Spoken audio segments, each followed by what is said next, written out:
Welcome back, everybody. God bless you. This is lesson 8 of the Russian New Martyrs and the Catacomb Church, our lecture series, 10 parts. We have 3 more weeks to go before we wrap it up, and 3 more question and answer sessions as usual. Tonight we're going to be looking at the Catacomb Church. This is a continuation of our look at the post-1927 situation in Russia, after the declaration of Metropolitan Sergius, the reaction and the consequences of that declaration, the reaction of the saints of the day. And we will be looking more particularly today at the Catacomb Church, and in particular some of the developments. Why, how did it come about? What was it at its inception? And why was it justified according to the saints of the day? We're looking at Saint Cyril and Saint Damascene and a few other important figures, as well as a little bit of a timeline overlook of the 10 years from 27 to 37. But we won't obviously be able to cover everything. There's so much information and historical events going on, and lots of interesting details. Next week we'll be continuing to look at the saints of the post-27 period up until the purges under Stalin in the 1937, 38. And that's what we'll actually be looking at, more of the lives of some of those new martyrs, just more at the miraculous events surrounding their witness, their confession of faith, and all the rest. Today, we're looking at the justification for going underground. That's what we're going to be looking at tonight.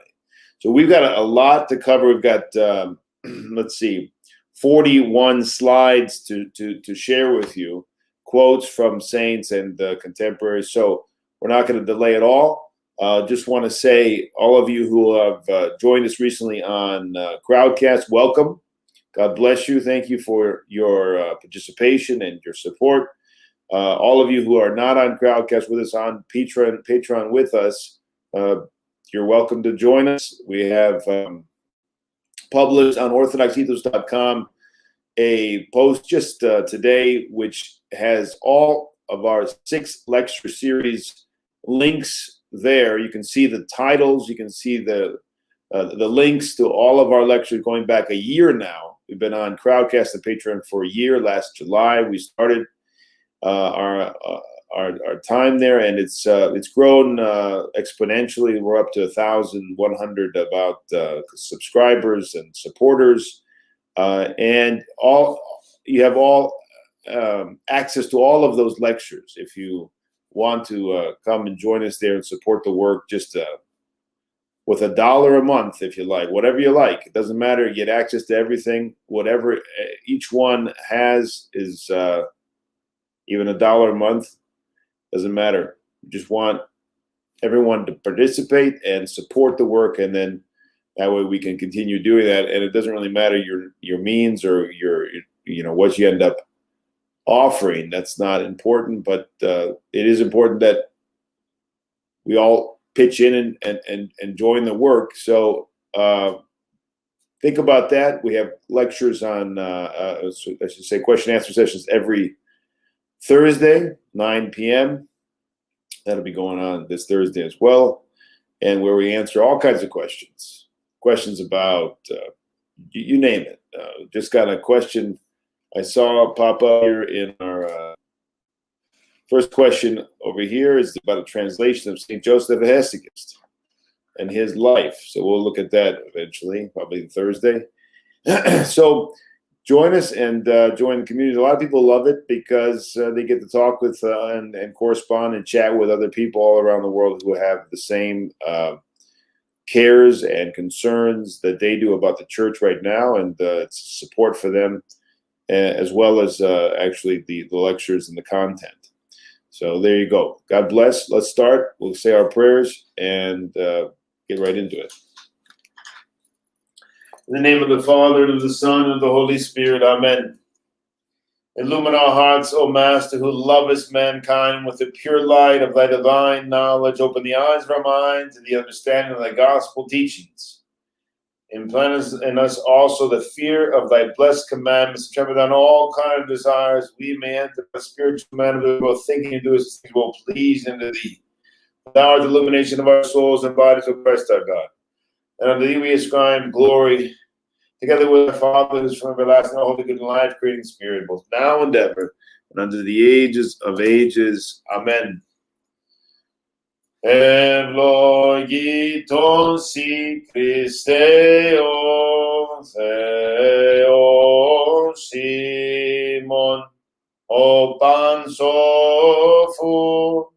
τους άλλοις αναδείξας, καταπέμψας αυτοίς το πνεύμα το Αγίον και δι' αυτόν την οικουμένη αγγινεύσας φιλάνθρωπε δόξαν σοι. Amen. All right, let's let me see. Then bring up my my PDF. There we go, and we're all ready to go. Catacomb Church, Lesson 8. We're going to start off with Father Cyril from Rose and his wisdom and his analysis. One who produced for us, along with Ivan Andreev, our textbook for this course, which is the Catacomb Saints, and really brought to English, the English-speaking world, so much material that we are now enjoying and learning from in this class, but of course, so much more. Father Seraphim has the following to say about the significance of the quote-unquote Catacomb Church. Now, that's a term that was used much later, of course. During the time, nobody talked about the Catacomb Church. Going to the catacombs is mentioned, but that's a term that's developed later to describe what happened in the late 30s, 20s, early 30s in Russia, where essentially the church was forced underground, forced to go become illegal, essentially, and be chased by the authorities of the time, because it was they were not agreeing with and going along with on Orthodox principles the declaration, and then the whole stance of Metropolitan Sergius. We're going to look at that a little bit again. And so they were forced underground. And what's a church that's forced underground? It's going to the catacombs, like the ancient church. In fact, they consciously hearkened back to the ancient church in their understanding of their time. And there's many similarities. We saw that a couple weeks ago when we're looking at some of the miraculous, amazing lives of the saints in the first 10 years after the Bolshevik rule, where we saw, things that could have easily come right out of the first 300 years of the church. And so Father Seraphim says the following: the Catacomb Church of Russia is not primarily a rival church organization that demands a change of episcopal allegiance. Somebody who has just commented before we started, saying they were hoping that I would make my change of episcopal allegiance, might want to pay attention. The demands a change of episcopal allegiance. It's not that, not primarily that.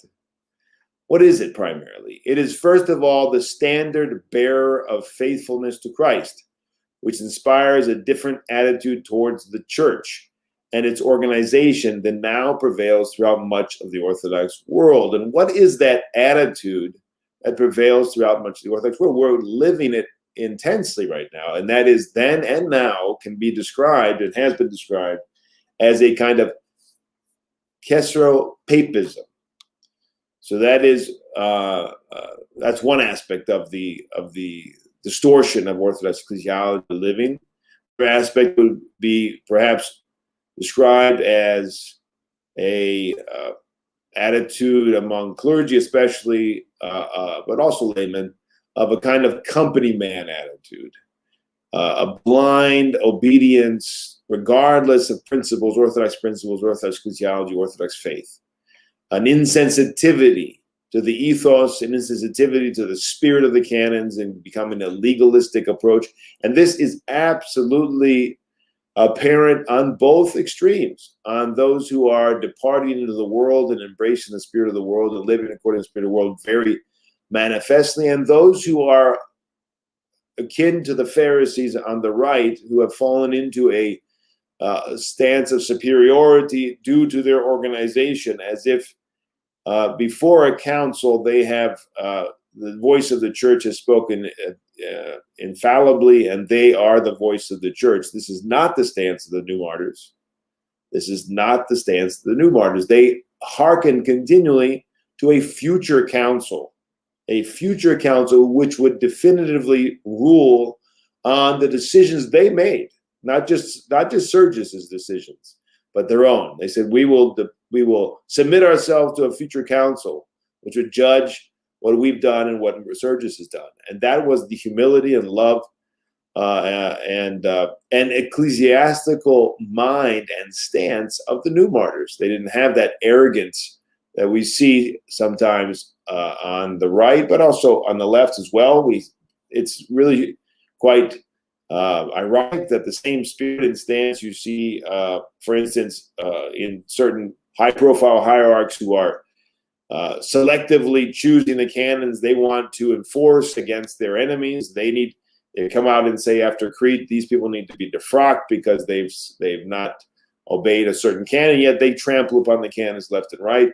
So that kind of hypocrisy and legalism and approach to the holy canons, for instance, we see that on both extremes. It's not the royal path of, for instance, Saint Cyril, who we're going to look at tonight, who is the model and the leader in many ways of the response to Sergius and to every Sergius, to every Cicero papism and legalism and worldliness in all the forms. So we're going to look at that. It's going to be wonderful to just kind of go deeply into some of what he wrote. Of course, you can go much more deeply if you're actually reading the book that we've suggested. Of course, the textbook, the classic Catacomb Saint, the Catacomb Church, the Catacomb Saints by Andrea and Father Seraph and Father Herman.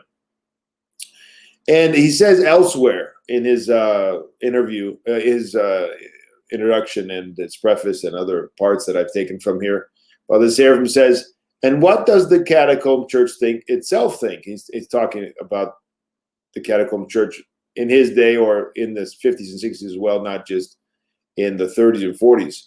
Not since its foundation in 1927 has the Catacomb Church had an authoritative voice. This is 1979, 1980. It's hard to know exactly when he wrote these words, but it's about that time, right before his repose.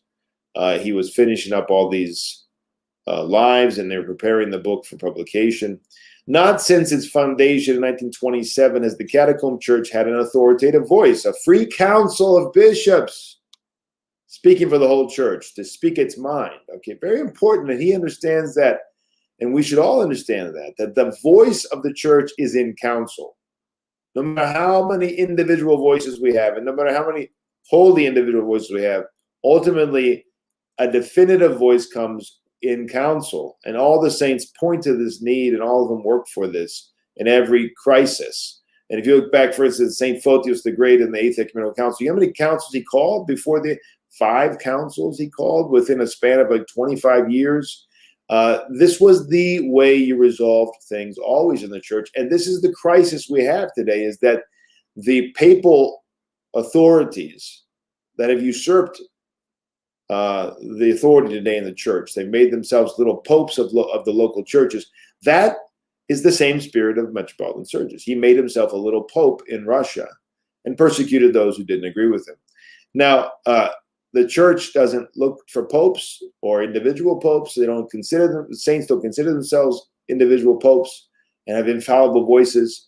They look to a council. And the council, of course, is going to look to the consensus of the Holy Fathers in their decisions, including the ones that are present at the council, but also hearkening back. And that's how the church stays on the royal path. Doesn't trust any one or two or even five, even holy men. Certainly not just contemporary theologians or bishops. He goes on, individual catacomb hierarchs and faithful have expressed sometimes varying opinions. Indeed, some talk about it as a heresy. Others say it's not. They don't talk about it as a heresy. Metropolitan Cyril did not talk about it as a heresy. But responsible voices within this church have usually said one and the same thing.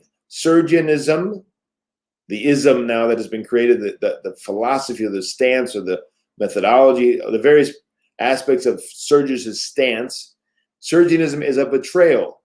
We must stay clear of it. But we need not deny the grace of the mysteries of its clergy or expect all the faithful to be able to follow us. Very important point. We need not deny, we must not deny, I would say, before a holy council, the grace of the mysteries of its clergy or expect all the faithful to be able to follow us. Such are the views of the wise hierarchs of the Catacomb Church set forth in most detail by Metropolitan Cyril of Kazan. So in Father Seraphim's day, there was Father Dmitry Dudko, who was in the Moscow Patriarchy, and who he had fondness for and support of. And he has this in mind as well. Some of the clergy, some of the faithful did not go over. Or there were those who were in the Catacomb Church who went over to the Moscow Patriarchate, as Tavaron, I don't know how you say that, a archimandrite who he speaks about. So it's not an unbreakable wall between the two. It's not in his day and really should not be today. Unfortunately, there's been, after the fall of communism, there's been much more division and separation than there was before, which is a shame. There should have been more unity. For the Orthodox Church, the true Orthodox Church, Ivan Andreev writes sometime in the 70s probably, there was left no alternative, but maybe even earlier, no alternative but to go into the catacombs. Truly, they were forced into it by Sergius' intransience. The true Orthodox Church went into the catacombs, where it remains to the present day as an invisible city of Tez, preserving itself as the unspotted bride of Christ. And I think this is an important aspect here, that they were forced into it. This was not hierarchs who were seeking the cessation of commemoration and communion with Sergius. They begged him not to go this way. And every one of us should beg everyone else who is on that path not to go that way. And we should work tirelessly. We should have pain of heart over any division. That's a true Orthodox stance, not one that is triumphalistic. That is not a true Orthodox stance. That's not the pain of heart of the saints, but one that is forced into it by the intransience and the faithlessness of the one creating the division, the heretics or the schismatics or the ones in spiritual delusion of the day. So here's my assessment of some of the main points of what forced the church into the underground, into the catacombs. What led to the church going underground at the time, to the catacomb existence of the church in Russia? Well, obviously the 1927 declaration was the beginning of it all, which is a fruit, again, to remind everybody, of interrogations in prison, compromise, and following after the directives of the secret service, secret police of Russia. The usurpation of the authority of Metropolitan Sergius. So Metropolitan Sergius was not in a place to do what he did. He could not change the structure. He was not the locum tenens. He did not have the authority to do most of what he did. Certainly to call people to account and to suspend them and all the rest. He had far exceeded his authority.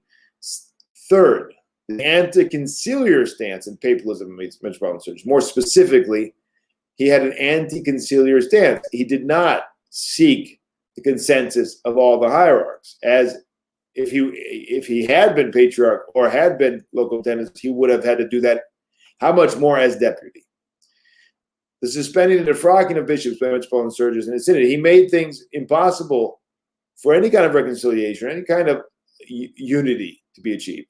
Now, if he had been interested in unity and had been humble in his approach, not assuming that he had the authority which he did not have, usurping the authority, and not applying it across the board and defrocking people, then there would have been perhaps a very different reality. And if there are hierarchs who are in this vein and following after this stance, who have a humility to accept and repent and go the path of the church, then obviously the saints would have worked with them as well. So that's a question we have today.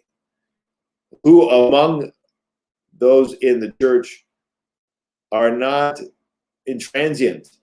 Perhaps they're not warriors for the truth of the church and the ecclesiology of the church against Caesaropapism, but they're also not intransient and warriors against the church. Those saints have worked with, going back to St. Athanasius, who reached out to St. Basil of Ancyra, who did not confess homoousios at the time, but he worked with them against the Arians because he was somewhat in the middle of the two camps. In any case, going way back throughout church history, the saints would work with anyone and everyone that would help them overcome the heresy and the delusion and the innovation. And fortunately, Metropolitan Sergius and his synod had no such disposition, and they were quick to defrock, quick to suspend, even though they had no authority to do that.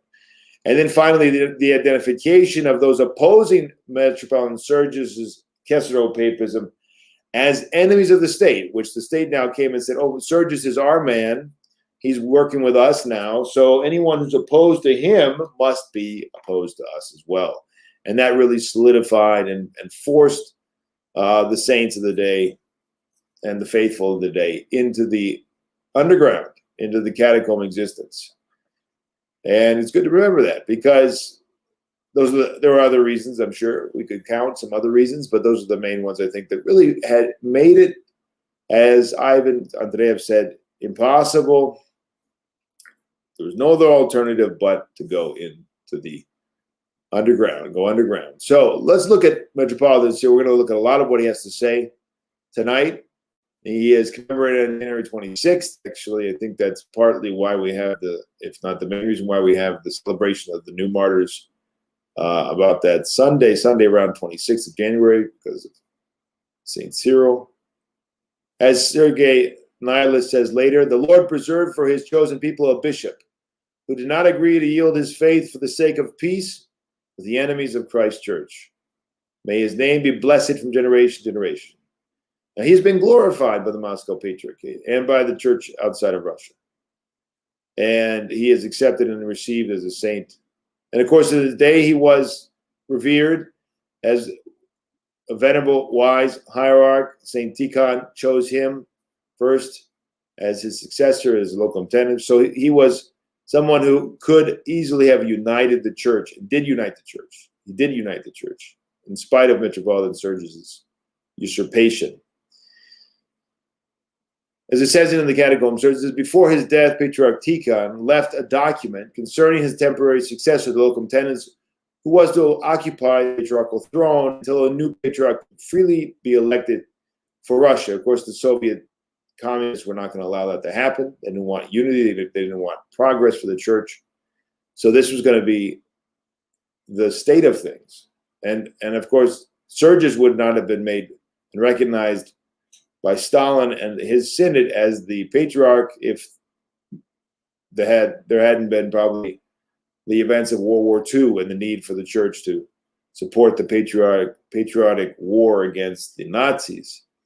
So this was going to be the way the church was going to live for quite some time, with a locum tenens, and essentially making him the de facto patriarch. In his choice of 3 successor hierarchs, the martyr patriarch indicated the path for the church to follow. These men were above all noted for their strict orthodoxy of faith and boldness in confessing it, qualities which prepared them to become great confessors of the faith, such as the church had in early catacomb times. Very important. The first of these pillars of firmness in unadulterated orthodoxy was Metropolitan Cyril of Kazan, a towering figure in the Russian church and an inspirer of the Catacomb Church. This is why we're most interested tonight to talk about him, because we're looking at the Catacomb Church, and he's recognized as the inspirer. And of course, that's what earned him exile and eventually martyrdom. Now, this is just a little, small part from his resistance to the secret police. He was, of course, not allowed to stay and be in this position of authority. He was immediately called in before this to try to manipulate him and get him to compromise and follow the state authorities' directives for the church. And we have a little discussion here that comes down to us between him and Tuchkov. And it says, when Tuchkov summoned Metropolitan Cyril, or Kirill, the latter would have agreed to accept the position were it not for the following conditions set by the communist authorities. As he said, if we decide to remove some archbishops, you will be obliged to help us. To this, Metropolitan Cyril answered, if the hierarch is found to have violated a church canon, then yes. But if this is not the case, I shall say to him, brother, I don't have anything against you, but the Soviet authorities demand of me to remove you, and I am compelled to do so. At this, Tuchkov retorted, no, not so, no. You will have to make believe, you have to be fake and lie, that you are doing it of your own will, and you will have to find some pretense for his removal. Under such conditions, of course, Vladika Kirill refused to accept the patriarchal throne, or to be the locum tenens under those conditions. It is reported then that he then said to Tuchkov, listen, Eugene, you are not a cannon, and I'm not a bomb with which you hope to blow up the Russian church from within. This kind of frankness and boldness, I think, it's good to have this in mind, because this is the kind of man he was, why he was such a revered elder, bishop, and became a confessor of the faith. Fearlessness. This is what they hate. They want people cowering in fear today as well. Same spirit of the world today, and much more deceptive today and manipulative today. Metropolitan Cyril of Kazan, in his epistles now, we're going to look at some of his letters that he wrote both to Sergius and others, and his stance. We're interested in his stance, right? We want to learn from his stance how we might live today, how we might understand the Orthodox response to all of these challenges today. First epistle of Metropolitan Kirill, addressed to the vicar of the Kazan diocese, Bishop Athanasius, sent from Krasnoyarsk for the purpose of informing Metropolitan Sergius. And the fundamental points that we are interested in is the following. No substitute, that is, deputy, in his rights can equal the one he replaces. A basic change of the very system of church administration which Metropolitan Sergius has ventured on exceeds the competence even of the locum tenens of the patriarchal throne. So even if he had been locum tenens, which he arrogated to himself a few years later, he didn't have that authority to do what he was doing. Until Metropolitan Sergius abolishes the synod he has established, I cannot acknowledge as obligatory for fulfillment a single one of his administrative church decrees.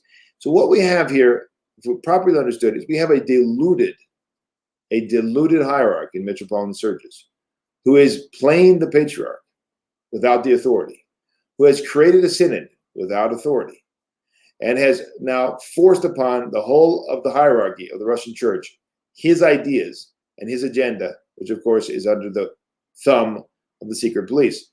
Obviously, what we have here is a usurper, a a rebel, as it were, in the midst of the church, overthrowing the good government of the church. And there could be no hope for any kind of real ecclesiastical life and unity with that stance. Now, let's hear from Saint Damascene. We love Saint Damascene and Saint Cyril.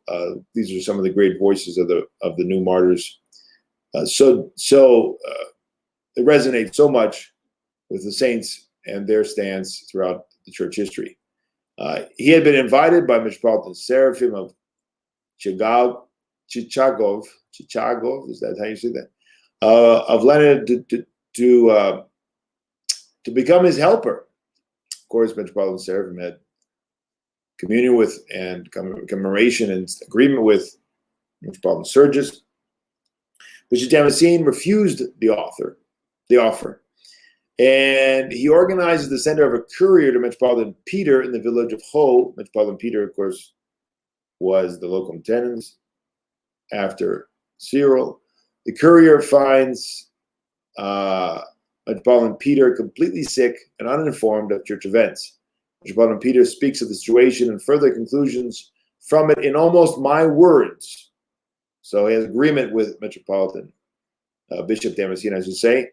And unfortunately, we have no written reply to the courier. We're going to see something a little bit further down from Metropolitan Peter. However, when he does answer, Metropolitan Sergius declares graceless the mysteries of his fellow bishops. This is really quite remarkable. Now, one of the sad developments among those who had resisted Sergius, a few of them, and this is something we see also among the most zealous followers of Christ among the old calendarists in Greece, declarations of gracelessness. Now, this is unprecedented and unheard of before a council and not recognized by the church, has no authority. I have no authority to declare anyone graceless. Who am I? I'm just one member in the church. After a heresy has been condemned and people refuse to listen to the church, and only then is there authority to say this group or that group or this bishop or that group as the church, not the particular person who falls away from and teaches heresy.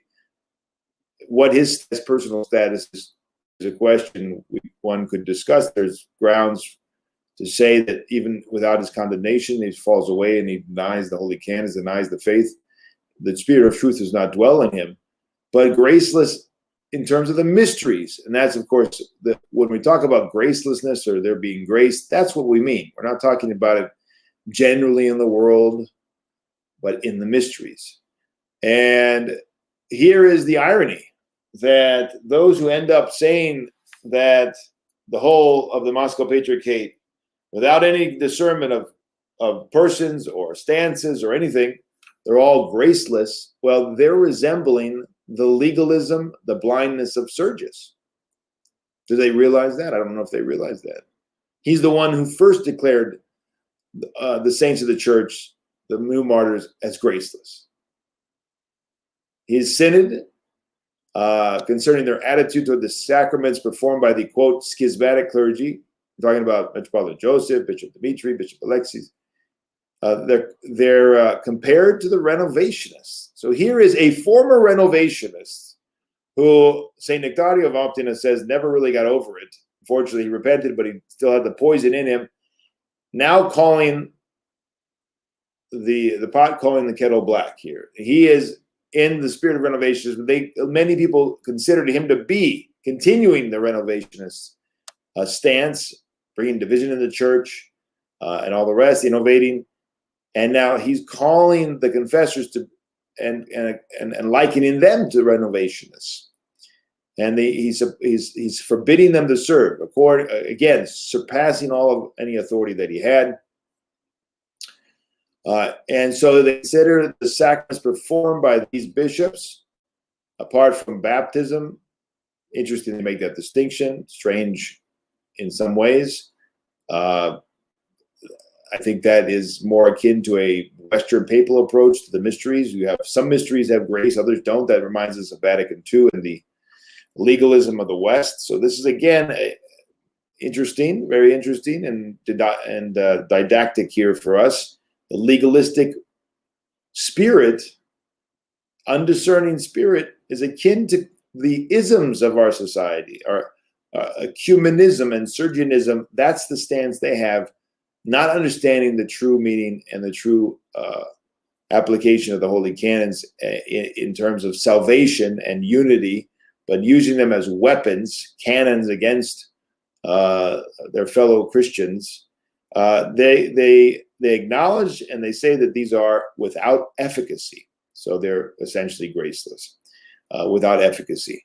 And this is the tragedy of the innovative renovationist stance, which now takes on a authority and begins to treat the church like a local pope, with the authority of a pope and a legalistic mindset of the West as well.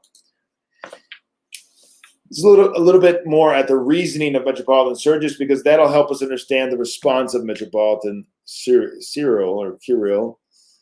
In his first letter to Metropolitan Cyril, defending his own actions, he writes, "Without acknowledging us as either schismatics or as without grace, and consequently having no permissible grounds for a schism, you nonetheless break off communion with us." You can see his very legalistic mentality. Can one then agree with you that you are causing a schism and remain at peace with the Holy Church? You have broken off a Eucharistic communion with us, and at the same time do not consider either that you have caused a schism or that we stand outside the church. Such a theory is entirely unacceptable for church thinking. It is an attempt to keep ice on a hot grill. So here, in a nutshell, is the problem of Metropolitan Sergius's outlook on church, the church life, the church boundaries, the church, the grace of God in the church. Seemingly a warrior for church canons and church doctrine, he actually is very confused. He's very confused, and we're gonna look at Canon 15 briefly, bring some of that to bear. The kind of discernment and distinctions made in the Holy Canons and the Holy Fathers. But this is one of the root of the problem, is a confused ecclesiology, a non-patristic stance. Everywhere you go, why did we do our 10-week course on ecclesiology before this course? Because everywhere you go, including during this crisis in the late 20s, it is a crisis of ecclesiology, of understanding the church boundaries, the church nature of the church. So it's very important that we struggle to acquire the mind of Christ on that, because we will understand so much. We will not fall into the traps on the right and on the left of falling off and going away from the royal path of the saints. So anyway, he appeals to Cyril to re-examine his position, otherwise he will have canonical sanctions, which he, again, did not have the authority as deputy to inflict, and did not have authority even to create his own synod, according to Metropolitan Cyril. So let's look at this just real quick. So his problem is you've broken off Eucharistic communion, and yet you do not consider that you've caused a schism, or that we stand outside the church. So for him, this is impossible. But in fact, if you look at Canon 15, you'll see that that's exactly what has been created through Canon 15. And let's do that. This is held in 861 under St. Photius in the Church of the Apostles. It's before the Eighth Ecumenical Council. This is Canon 15 of this so-called Second Council, is what it was called later on. And it's a large gathering with the papal legates from the West, and they're ruling on they're issuing canons. There's actually 3 canons that are related here to the whole situation, because they had certain phenomena at the time, a lot of confusion, a lot of breaking of commemoration and communion of their bishops and patriarchs. And there was a lot of chaos, and they after the iconoclast 100 years of iconoclasm, of course there was a lot of chaos, and so they have canons that are condemning those priests or bishops who, for non-dogmatic, questions that do not pertain to the faith, ceased commemoration of their bishops and broke off, they condemn those instances. And then they have Canon 15. It says the following, which is trying to say, well, yes, but we do have this case where breaking communion or ceasing commemoration is not condemnable. Actually, it's praiseworthy. When is that? That's really important. And why? Why is that something that's praiseworthy?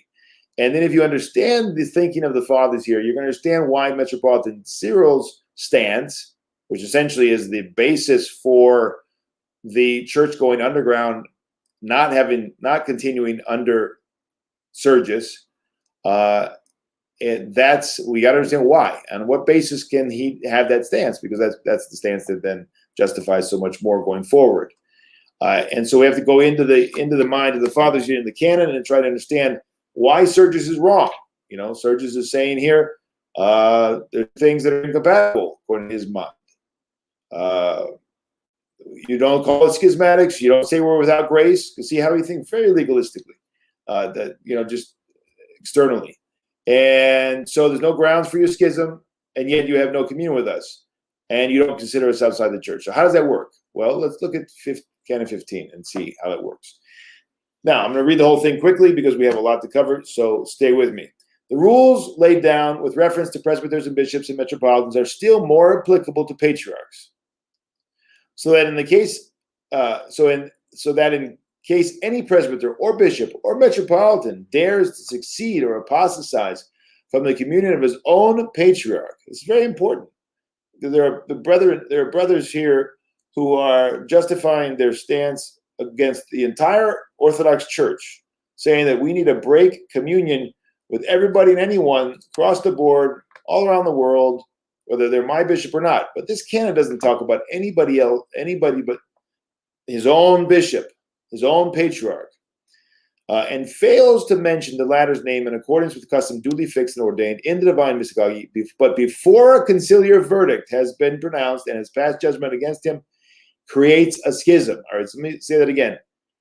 In case any presbyter, bishop, metropolitan succeeds or apostatizes from his own patriarch and does not commemorate him,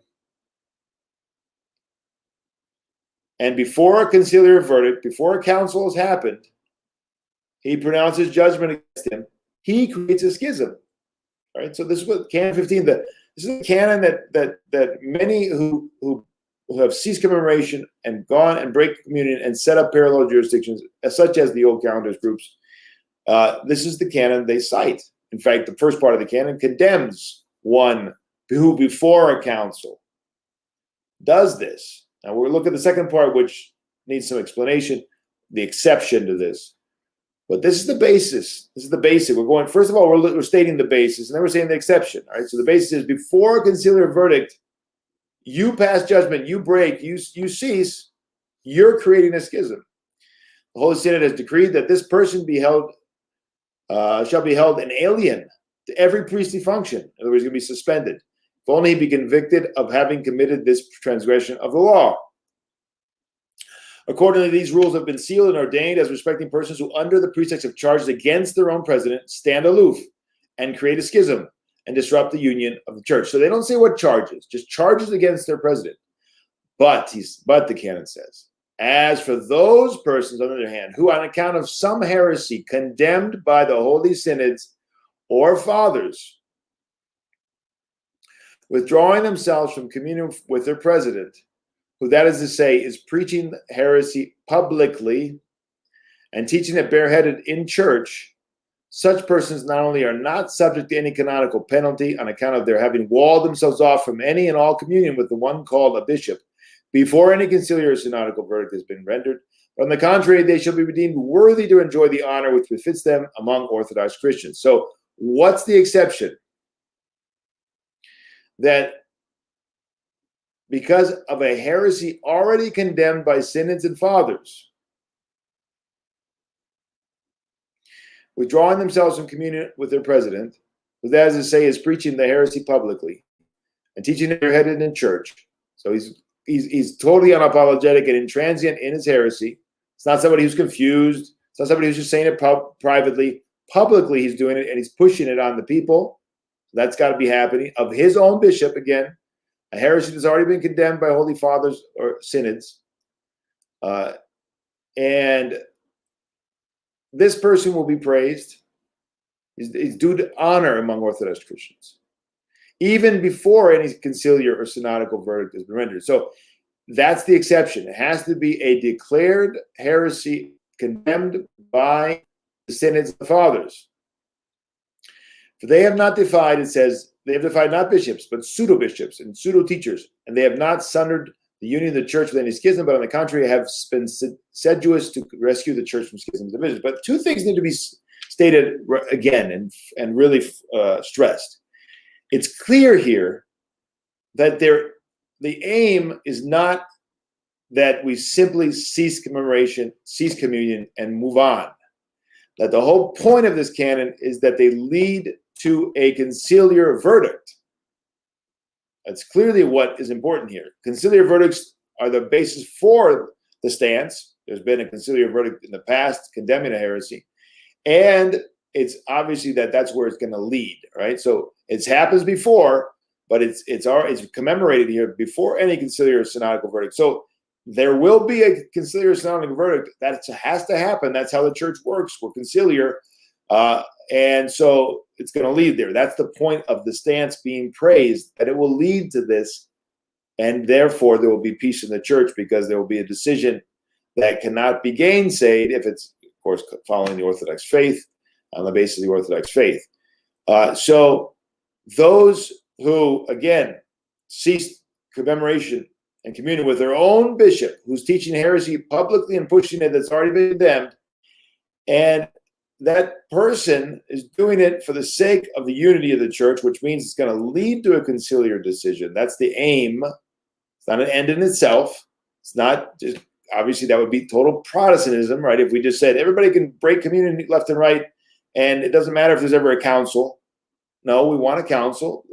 The new martyrs are constantly calling for a council. That's how the things are solved.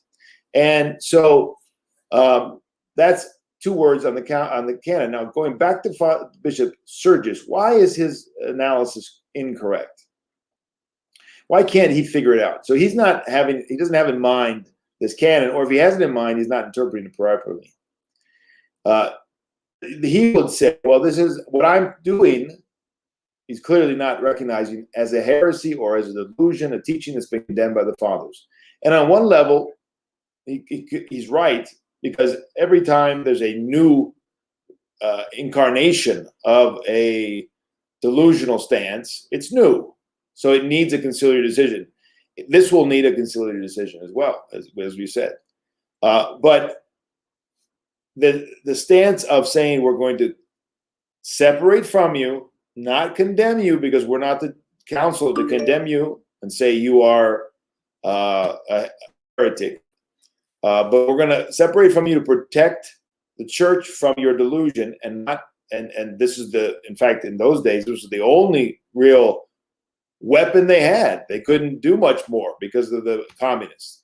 So they were breaking off communion precisely to do whatever they can to bring an end to the innovation and the delusion, the usurpation of power and the distortion of the ecclesiology of the church.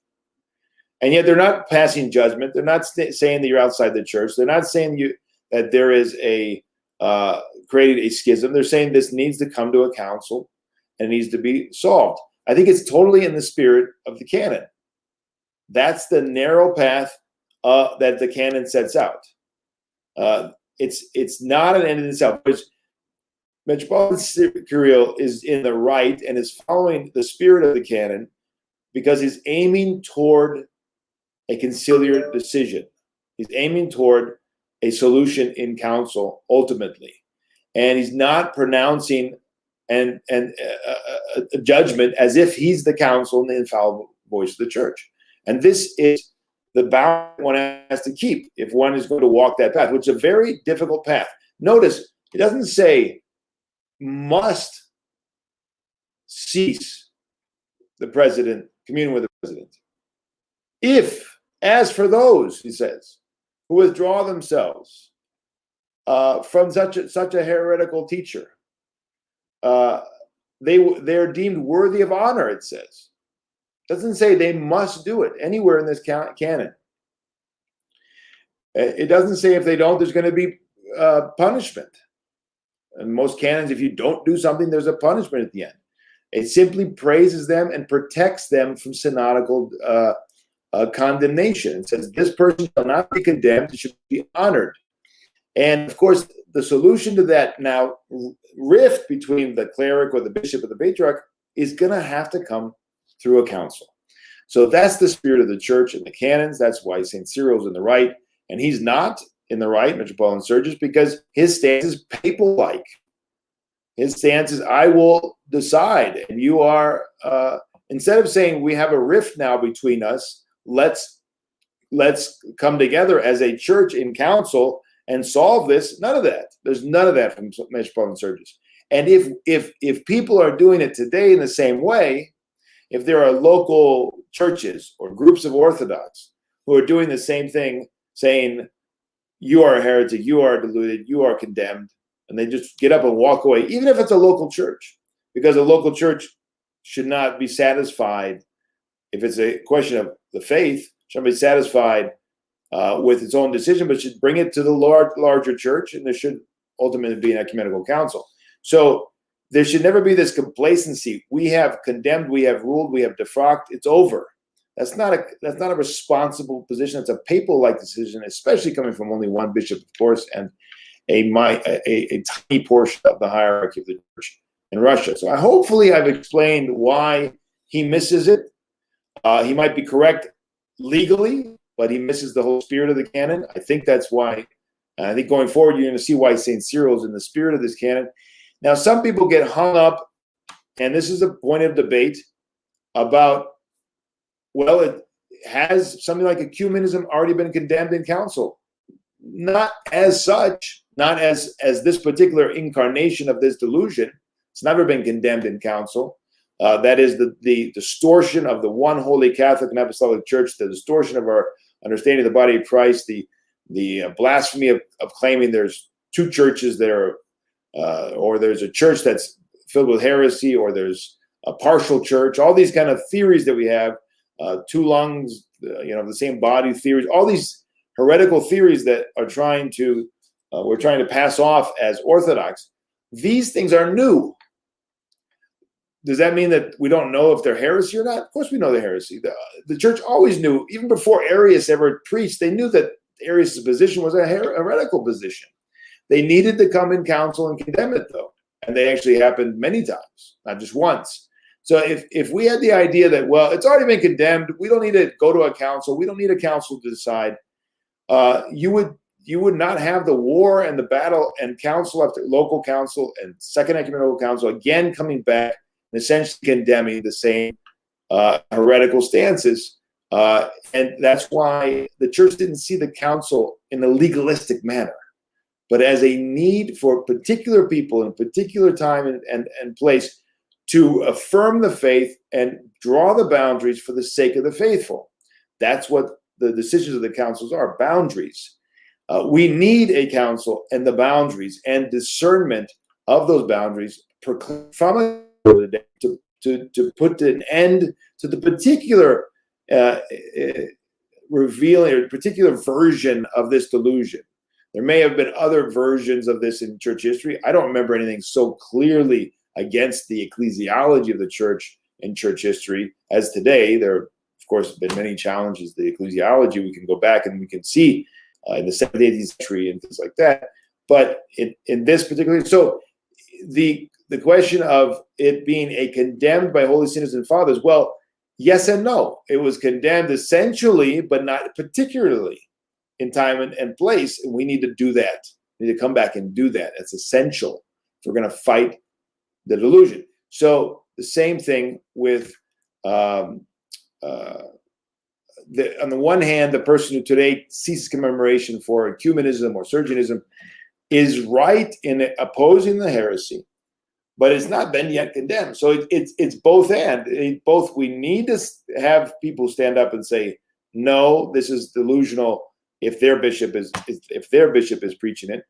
And yet that should not be an end in itself, as if it's already been decided by other fathers and figures in the past, because it's a new version, a new a new manifestation, which is unprecedented, and it needs to be condemned in particular in our day and age. So anyway, we can't get too much deeper. It's a very deep subject, the question of Canon 15. But I think that what we need to walk away with is that the spirit and the goal of St. Cyril, which was a conciliar solution, which was not a schismatic approach, not a legalistic approach, is what Metropolitan Sergius doesn't get and misses. And he remains baffled by St. Cyril's position because he's looking at things in a legalistic, superficial manner. Now let's go to St. Cyril's response to St. Sergius. So even before this letter from Metropolitan Sergius and his synod, they had declared the mysteries of the bishops who had separated from them to be without grace. We said that, comparing their schisms to the Renovationists. The mysteries performed in separation. This is essentially summarizing the position of Metropolitan Sergius. The mysteries performed in separation from church unity, from the former bishop of Dov Dimitri, or the former bishop of Orazova Alexis, and also being in a state of interdiction, are likewise invalid. Right, so they're saying these mysteries are invalid from these bishops who had ceased commemoration of Sergius, and those who return from the schisms, if they are baptized in schism. So they've just decided that this is a schism. They're not interested in any kind of reconciliation with those who are protesting, any kind of conciliar decision. They're just going to bark from their high places to all the bishops of the Russian Orthodox Church, and immediately determine that they're in schism without a council. The whole approach is papal. It's not conciliar. And they say that even those baptized by these bishops are going to be received by chrismation. So essentially they're saying they're outside the church. Marriages concluded in schism are going to be completed by church blessings. They don't even do that with longtime heretics in many cases. It should be done. Marriages should be done, but certainly church blessings of marriages. And the reading of the final prayer in the rite of marriage, Father, Son, and Holy Spirit. Those who die, this is the degree to which they go in their brazen cruelty. Those who die in Renovationism, they're talking about the Orthodox now, so-called Renovationists, they're calling them Renovationists, and in the indicated schisms may not be given a funeral, even at the great entreaty of relatives, and no memorial liturgy may be served for them. So just ruthless. And there's been no synodical decision except their own 15-member or 12-member little synod, which would be considered, it'd be analogous of the permanent synod in the Church of Greece, which interestingly has pretty much ruled the church for the last year and a half. They've not called the hierarchy, which is supposed to happen twice a year. It's supposedly because of COVID. They can't call the hierarchy. So in Greece here we have since the fall of 19, so a year and a half, there's been no hierarchy called for any of these decisions, all done by a little 12-member group in Athens. Similarly, Sergius and his group are determining who's in schism and who's what mysteries are acceptable. And obviously this is not the Orthodox way. This action, together with Metropolitan Sergius' letter, evoke a new epistle of Metropolitan Cyril, addressed this time directly to Metropolitan Sergius, wherein he treats specifically the blasphemies of denying grace in the mysteries, either of Sergius or non-Sergius. Okay, so now we're going to look at what Metropolitan Cyril says. I'm going to read these quickly. There's a lot here I want to cover, so you can always go back and rewind and listen again, but let's just pay attention as much as possible. Concerning these blasphemies, of declaring people graceless, right? Whether Sergius or non-Sergius, he says. As for my only possible attitude to them, you can judge at least by the horror with which I, quote, I cast away from myself the idea of the absence of grace in the sacred actions and mysteries performed by the Sergius, all right? So St. Cyril says this. Now, admittedly, this is at the outset of the whole crisis. But has there been a council? Has there been a decision that we can now point to and say, the church has spoken, and in fact, they're graceless. No. So anybody who stands, and this is, of course, why St. Cyril could never have said such a thing at such an early stage and on his own to proclaim the mysteries graceless is blasphemy. And he rightly says it's blasphemy. And I following the Holy Fathers, I agree wholeheartedly with St. Cyril. Do not forget that you are creating animosity, chiefly against those who, during the existence of Renovationism of various degrees, by their Orthodox feeling, without knowing the written laws, faultlessly determine the authentic church truth and return to it the shepherds themselves, who are about to waver in their church path as a result of a bookish application of the written canons. This is exactly what Sergius is doing and what many people do today, a bookish application of the written canons. In the decree number 1864 of your synod, which forbids, in spite of all entreaties, the serving of funerals for those who die alienated from your church administration, I hear, now he's saying, this is what I think you're doing here. This is how I understand you and your stance. I hear a sentence similar to that of the Jewish high priests. This people that knoweth not the law are accursed. And of course, the Pharisees condemning the people, including the fishermen who became most wise. And he's saying, you're like the Pharisees. Poor Metropolitan Sergius, not understanding. This proceeds, of course, from the fact that you and the synod understand a negative attitude toward your activity in church administration to be the denial of the church herself, her mysteries, and all her holy things. Indeed, another disease of our day, another ecclesiological delusion. We identify the hierarchy, and oftentimes the small, permanent hierarchy of 12 people as the church, as the voice of the church, which is not Orthodox ecclesiology. We don't believe that a portion of the hierarchy, or even all of the hierarchy, is the church. The church is not the hierarchy. The hierarchy is a portion of the church. And the rest of the church has to give, over time, their amen to the decisions of the hierarchy. And we've had many false councils and many heretics who thought that they were ruling the day because they were head of some local church and they were condemned.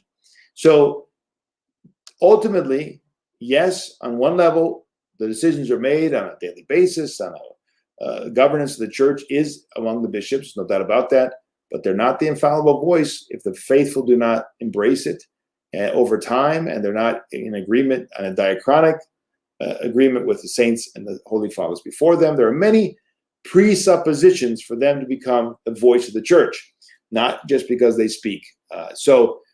He's saying you have this attitude that because we're against your church administration, the activity in particular that you're doing, which is without authority, that we're against the church itself. Arrogance. This is why it so amazes you that while refraining from celebrating liturgy with you, I nonetheless do not consider either myself or you to be outside the church.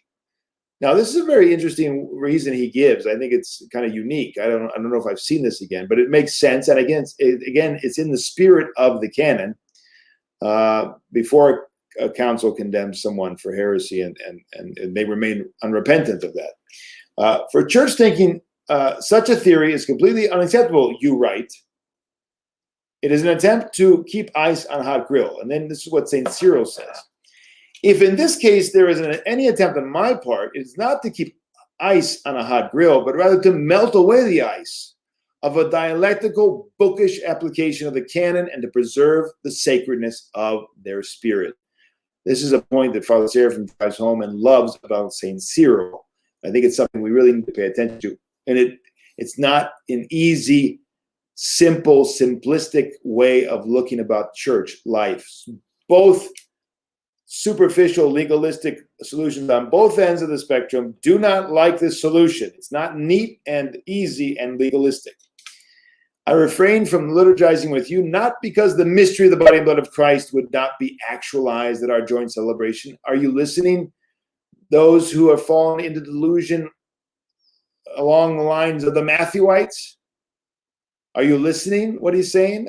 He's not saying the mystery of the body and blood of Christ would not be actualized among those who are in delusion, and probably he would say, I think, that the grace of God the truth of the spirit of truth is evaporating amongst you. You are in delusion. There's no doubt about that. The position of the new martyrs is he is in delusion, right? He's not acting according to the grace of God. And even on that personal level, that's the case. He's saying, I'm not going to tell you that the body and blood of Christ is not actualized, but because the communion of the chalice of the Lord would be to both of us for judgment and condemnation. He doesn't just say to you, he doesn't just say you, Sergius, will commune under condemnation. It would be to both of us. Interesting. Since our inner attitude, disturbed by different understanding of our church relation to each other, would take away from us the possibility of offering in complete calmness of spirit the mercy of peace, the sacrifice of praise. So he's saying, look, our spiritual state, our present separation, not having oneness of mind, is going to be unto our condemnation if we commune together. It's very interesting. I don't know if I've seen that kind of interpretation elsewhere. And yet, I think he's in the spirit of the canon, trying to reestablish church unity through a council, ultimately is his aim, and not allow this delusion to persist. Right? He wants to solve the problem. Metropolitan Sergius doesn't appear to want to solve the problem except through his edicts and his decrees. In a second letter, St. Cyril to Metropolitan Sergius, we continue. Therefore, the whole fullness of my refraining concerns only you, and the hierarchs one in mind with you. All right, so this is all about you. This cessation. Again, the canon talks about one's own bishop, one's own patriarch, one's own primate, whatever his forget the word in English, the one above him, the one in authority over him. That's the canon applies to them. So he's saying, look, I'm not talking about everybody in the church. I'm making a distinction here. I'm not talking about the hierarchs that don't agree with you. I'm not talking about the priests and the faithful under you who may or may not agree with you, may not even understand what you're doing. I'm talking about you and those of one mind with you. You are creating the problem. You are creating the division, and you need to be dealt with. Among the ordinary clergy, there are very few conscious ideologues of your church activity. Very few people are interested in your version of things. They're not even following what you're doing. If they go along with it, it's not because they're actively ideologues with you. No matter how much you emphasize the strictness of the judgment of the canons to which you refer in accusing those disobedient to you, your interpretations produce little impression either on those who are disobedient or on the church community as a whole, which is entirely ceasing to trust the dialectical canonics which have developed among us to frightful proportions since the appearance of the Renovationists. In other words, he's saying, look, this is a sickness of throwing around canons, thrown around in a legalistic way. It's not working. It's actually alienating people under us. Remember how, on the basis of canonical literalism, the Renovationist constituent so-called council of 1923 condemned the Patriarch not only to the deprivation of rank, but even of monasticism. Remember that? Remember how the Renovationists, who are total innovators, and yet they could be at peace with being total legalists and literalists in terms of the canons, throwing them around according to their need. This is the delusion. People think that if you're a innovationist, a modernist, you can't be a legalist. Not true. We have many examples. Therefore, do not misuse the letter of the canonical norms, lest we turn the holy canons into simple canons. This reminds me, St. Paisius the Athonite has something very similar. He says, don't make the canons into canons and kill people with them. Church life in the last years is composed and actualized not according to the literal meaning of the canons. Very interesting. For much of us, there are many legalists in our midst. Many people who want to use the canons to beat everybody over. At the same time, St. Cyril is not disobedient and disregarding the canons, but the spirit of the canons. Truly the spirit of the canons. Not figuratively, not according to his wish. Some canons I'll take, other canons I'll disregard according to my needs. But really understanding the canons where they lead to church unity. They lead to the truth of the church being proclaimed. The very transferal of the patriarchal rights and obligations to Metropolitan Peter was done in a way unprecedented and unknown to the canons. So he's saying, look, St. Tikhon, what he did was totally uncanonical in the sense that there's no precedent. And yet it was in the spirit, he says.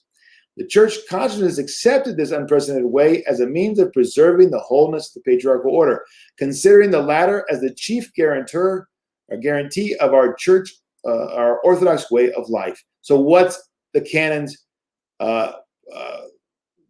purpose? How do they serve the church? To preserve the Orthodox way of life. And so in that sense, even though it was unprecedented, it was in the same spirit of the canons, which is to preserve the Orthodox way of life and the communion of the faithful in Christ, especially, he says, in view of the Renovationists' denial of the idea of the Patriarchy. So, see, look, remember that? You remember? He was a part of the Renovationists. I'm not sure if he remembers that. Maybe he was one of the condemned. I don't know. Maybe, I think he'd already repented, though. I hope. Anyway, so here you have a Orthodox approach to these issues. Very, very good. Thank you, St. Cyril. Now let's go on to St. Damascene again. We'll go back and forth because we're going to move it chronologically ahead. And this is now in November of that year. Arrest of Bishop Damascene, who had been living in Starodub, the accusation of the priest overseer, a zealous partisan of the declaration of Metropolitan Sergius. Bishop Damascene is sent to Solovki. Before his arrest, he wrote, I am coming to the opinion that even a decisive word of Metropolitan Peter will not change the situation essentially. So it's already seen very early on that where this is going to lead. Metropolitan Sergius is going to be unrepentant. We're going to be forced underground.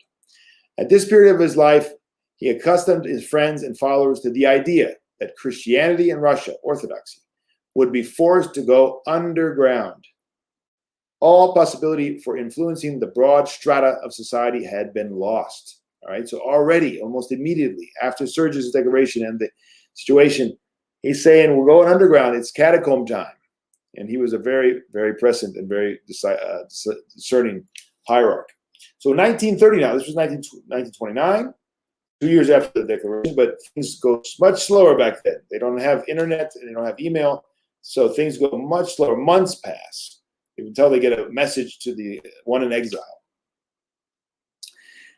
This is now the very beginning of 30. Second letter of Metropolitan Sergius to Metropolitan Cyril, ending with a deadline to express canonical obedience and refuse communion with the schismatics. So he's saying, look, break with all the rest of those people, come back to me, and then be obedient to me. I mean, his arrogance is just astounding. It's astounding. This is an elder statesman.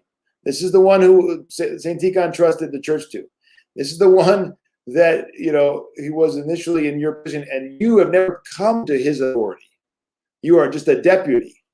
You have no authority to make these kind of decisions, and yet he just says, you must be obedient to me. From this date will take effect the giving over of Metropolitan Cyril to the judgment of the Council of Bishops and his removal from the governance of the Kazan diocese. So essentially, he's already in exile. He's not going to come back, essentially, from exile.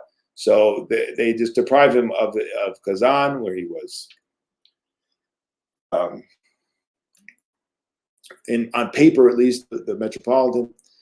Now, at the same time, 1930, we're going to remind you of what we said at the end of last session. An amazing statement from Metropolitan Sergius and delusional, fabrications for the sake of the Soviet propaganda. Unbelievable. This is really important. Put that in context now. He's writing back and forth to St. Cyril and all these others as he's saying lies to the world and taking a very delusional stance in terms of the reality of the church, because he's under the thumb of the Secret Service. There has never, he says, never been a persecution of religion in the USSR. It's jarring. The repressions carried out by the Soviet government against believers and clergymen are applied to them not for their religious convictions, but for their various anti-government acts. So he's saying, all you people out there who are in exile, you're actually sinful. You're sinners. You're rebelling against the state. You deserve what you get. Unfortunately, even to this day, some of us cannot understand that there is no return to the old, to continue to behave like political opponents of the Soviet state. Interesting. That here we have a hierarch who thinks that this was about going back to the old and not a spiritual matter at all. This is how obtuse he is. Of course, who knows if he really means it, but that's what he wrote. He claims that about 30,000 parishes, many more priests, maybe even 60 to 90,000 priests. It's hard to say because it says 1 to 3 for each parish. 163 bishops in canonical submission to the Patriarchy. Well, these are just fabrications, totally imaginary numbers. We know that was just invented to mask the persecution of the church, which had already claimed thousands of churches and decimated the clergy. So this is the Metropolitan Sergius that has created so many problems and divisions in the church. He's spewing lies because the Soviets demanded it. And yet there are people today who say we should follow his political diplomatic stance. We ought to be diplomats in the spirit of Sergius. Yeah. Okay. Letter to Metropolitan Peter to Metropolitan Sergius. Now I'm just going to quote 2 little excerpts here, and we're going to move on, just to give you a sense of what the consensus of these venerable hierarchs chosen by Saint Tikhon was. What's the consensus?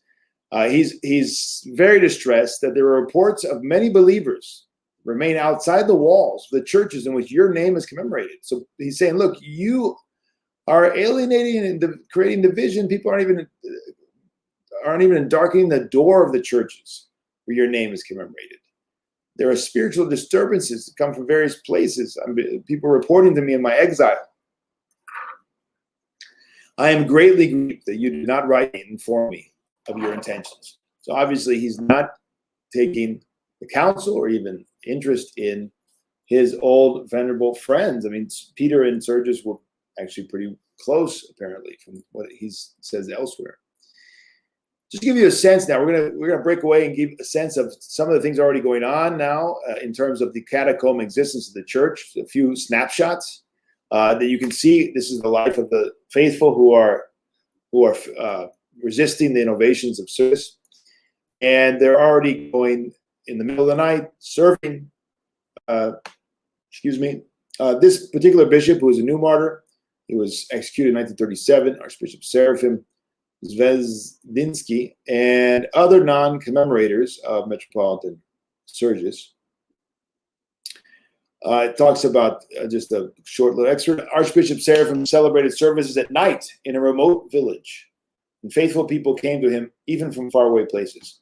I myself, the person who's relating this, a priest, after abandoning my exile, traveled about Russia illegally and had offers from friends to become a glassmaker or a stove maker, and with such a profession to visit the houses of the faithful in order to serve secretly as a priest. It kind of reminds you of Apostle Paul, who was a tent maker and went about the Roman Empire going and preaching and teaching. Now he's going about the Russian Empire, the Russian Soviet Empire at the time. He's illegal because he abandoned his exile. He was supposed to be in exile, and he fled.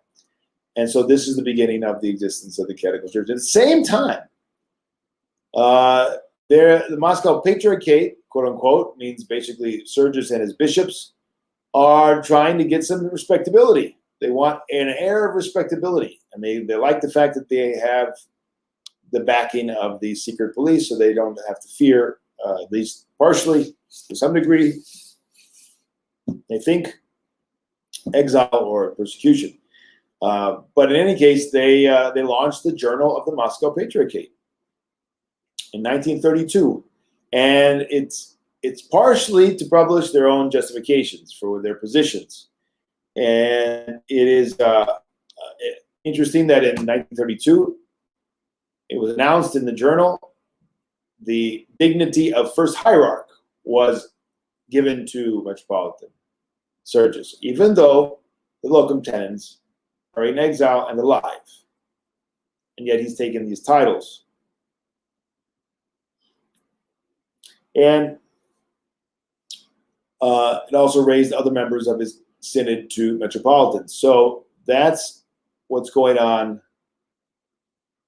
in the synod of Metropolitan Sergius. As at the same time, you have people like Damascene, Saint Damascene, going to Solovki. Now let's look at 1933 now. We're jumping a couple of years. And this is a letter from St. Cyril to Metropolitan Sergius. We want to get more of an idea of his stance. That's what we're interested in here, because he is the inspirer of the Catacomb Church. Nothing more was done by either hierarch between them. The letters were not exchanged.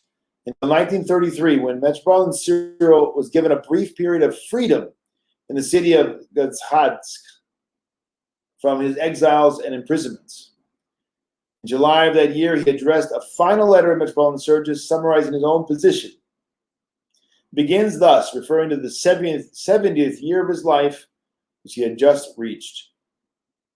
Having reached the age which is, according to the word of the holy psalmist David, the beginning of the boundary of human life on earth, standing, so to speak, at the entrance of the grave, I acknowledge my duty to explain to my brethren, the archpastors, the pastors, the believing people, why I consider you an usurper of church authority and refuse to submit to your administrative ecclesiastical decrees, as well as those of the synod which you have established.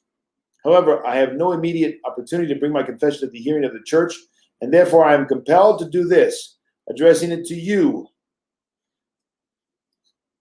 to you who brazenly affirm yourself to be the chief bishop of the country. Amazing. Perhaps out of sincere error, and in any case with tacit allowances of a part of the brother bishops, we are now guilty together with you of the violation of the canonical good order of the Orthodox Russian Church. So, a very polite way to say you're in delusion from St. Cyril, and a last cry for his repentance. Now, at the same time, again, looking at a snapshot, what's going on in 1933 on the ground? This is, in a strange way, a testimony by the atheist of the reality of the faithful. The movable priest. So obviously, there was not just a myth, the one we read before about this priest going around and doing services. The atheist also picked up on it, knew about it. There were obviously more than one, probably quite a few, to make it into a brochure by the atheist. The movable priest has now become a quite ordinary figure in many districts.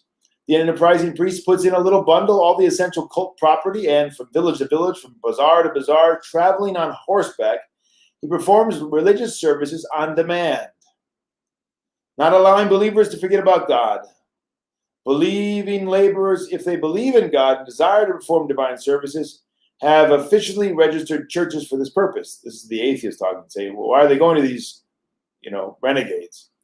But religious organizations are going underground. In recent years, in a whole series of locations, for example, in Western Siberia, in the Central Black Sea area, in the Urals, and Northern Caucasus, a prayer house is organized somewhere in a private dwelling underground, where entrance is accessible only to a limited number of persons, and there is no control on the part of the authorities. So these are the atheists themselves who've obviously found a few of these and understand that this is something that's going on in many places, testifying to the fact that there are quite a few Orthodox Christians in Russia who aren't in agreement and in communion with Metropolitan Sergius.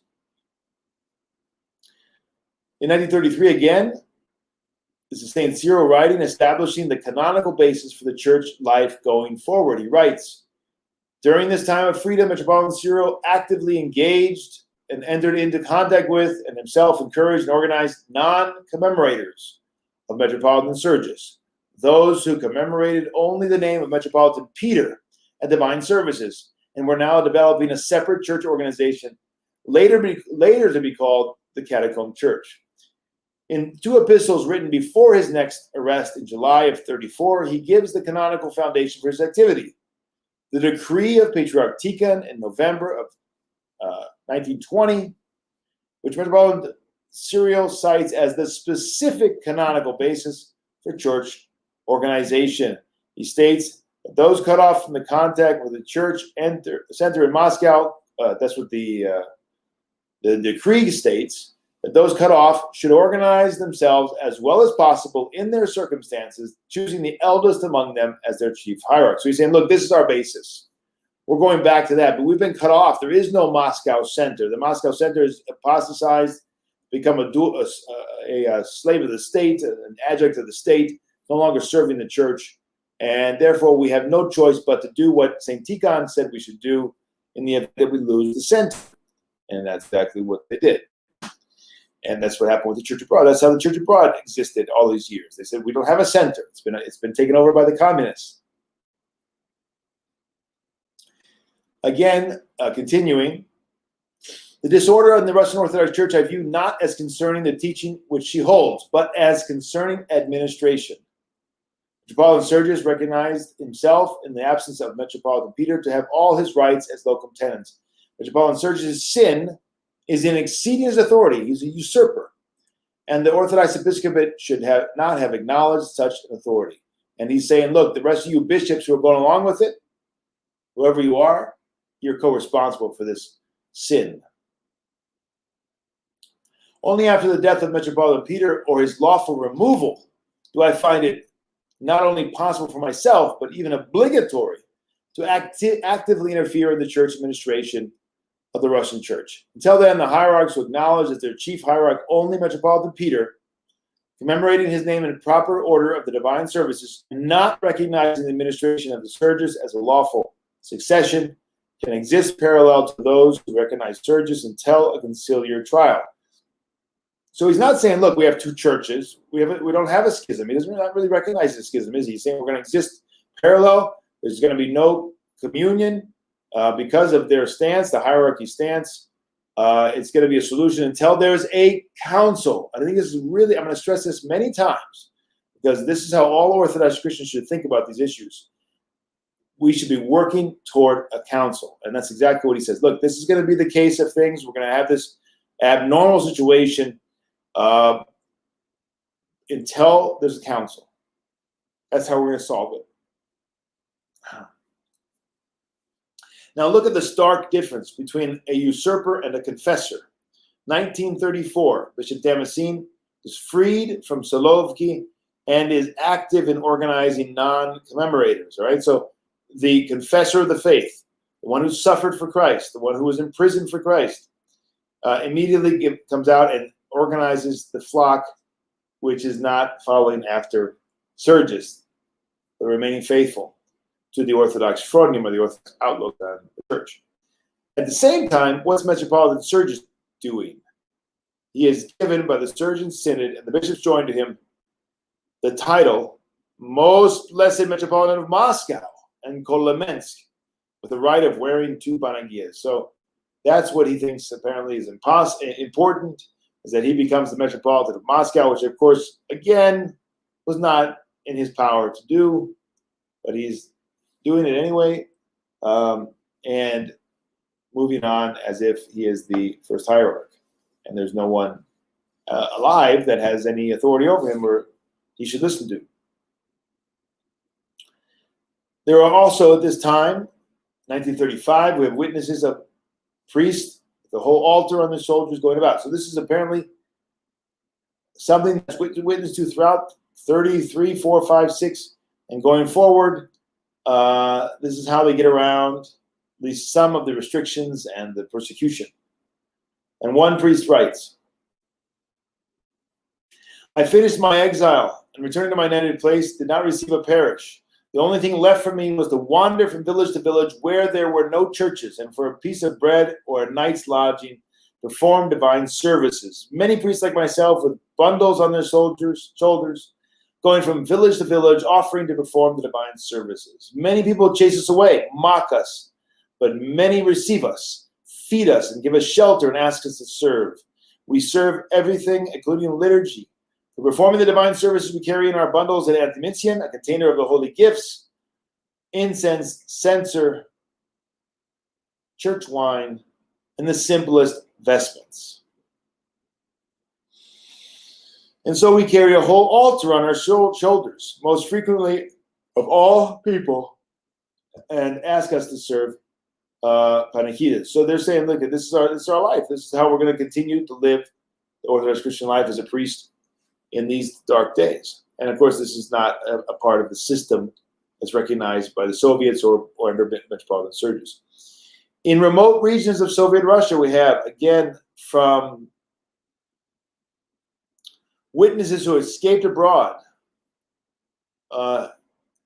They found in 1938 in Moscow the Catacomb Church of the Josephites. They witnessed to this. And they write, a certain apartment, so someone's certain apartment, 30 or 40 people were gathered. A priest served. To gain entrance, one had to knock on a water pipe with a certain signal. The people of the secret church had contact with higher spiritual leaders, elders, whose dwelling place was carefully concealed. They lived somewhere in the country and constantly changed places. All right, so here are some of the characteristics of life if you're an Orthodox Christian, 1930s Soviet Russia. You're constantly changing places, avoiding the local communists, etc. In the remote regions of Soviet Russia lived pious people who had renounced the Sergius churches. The holy gifts were sent to them from various centers in parcels, for example, in boxes of candy. Well, that's an extreme economy. Yeah, that's interesting. It exists. Again, a letter in 1934 from St. Cyril.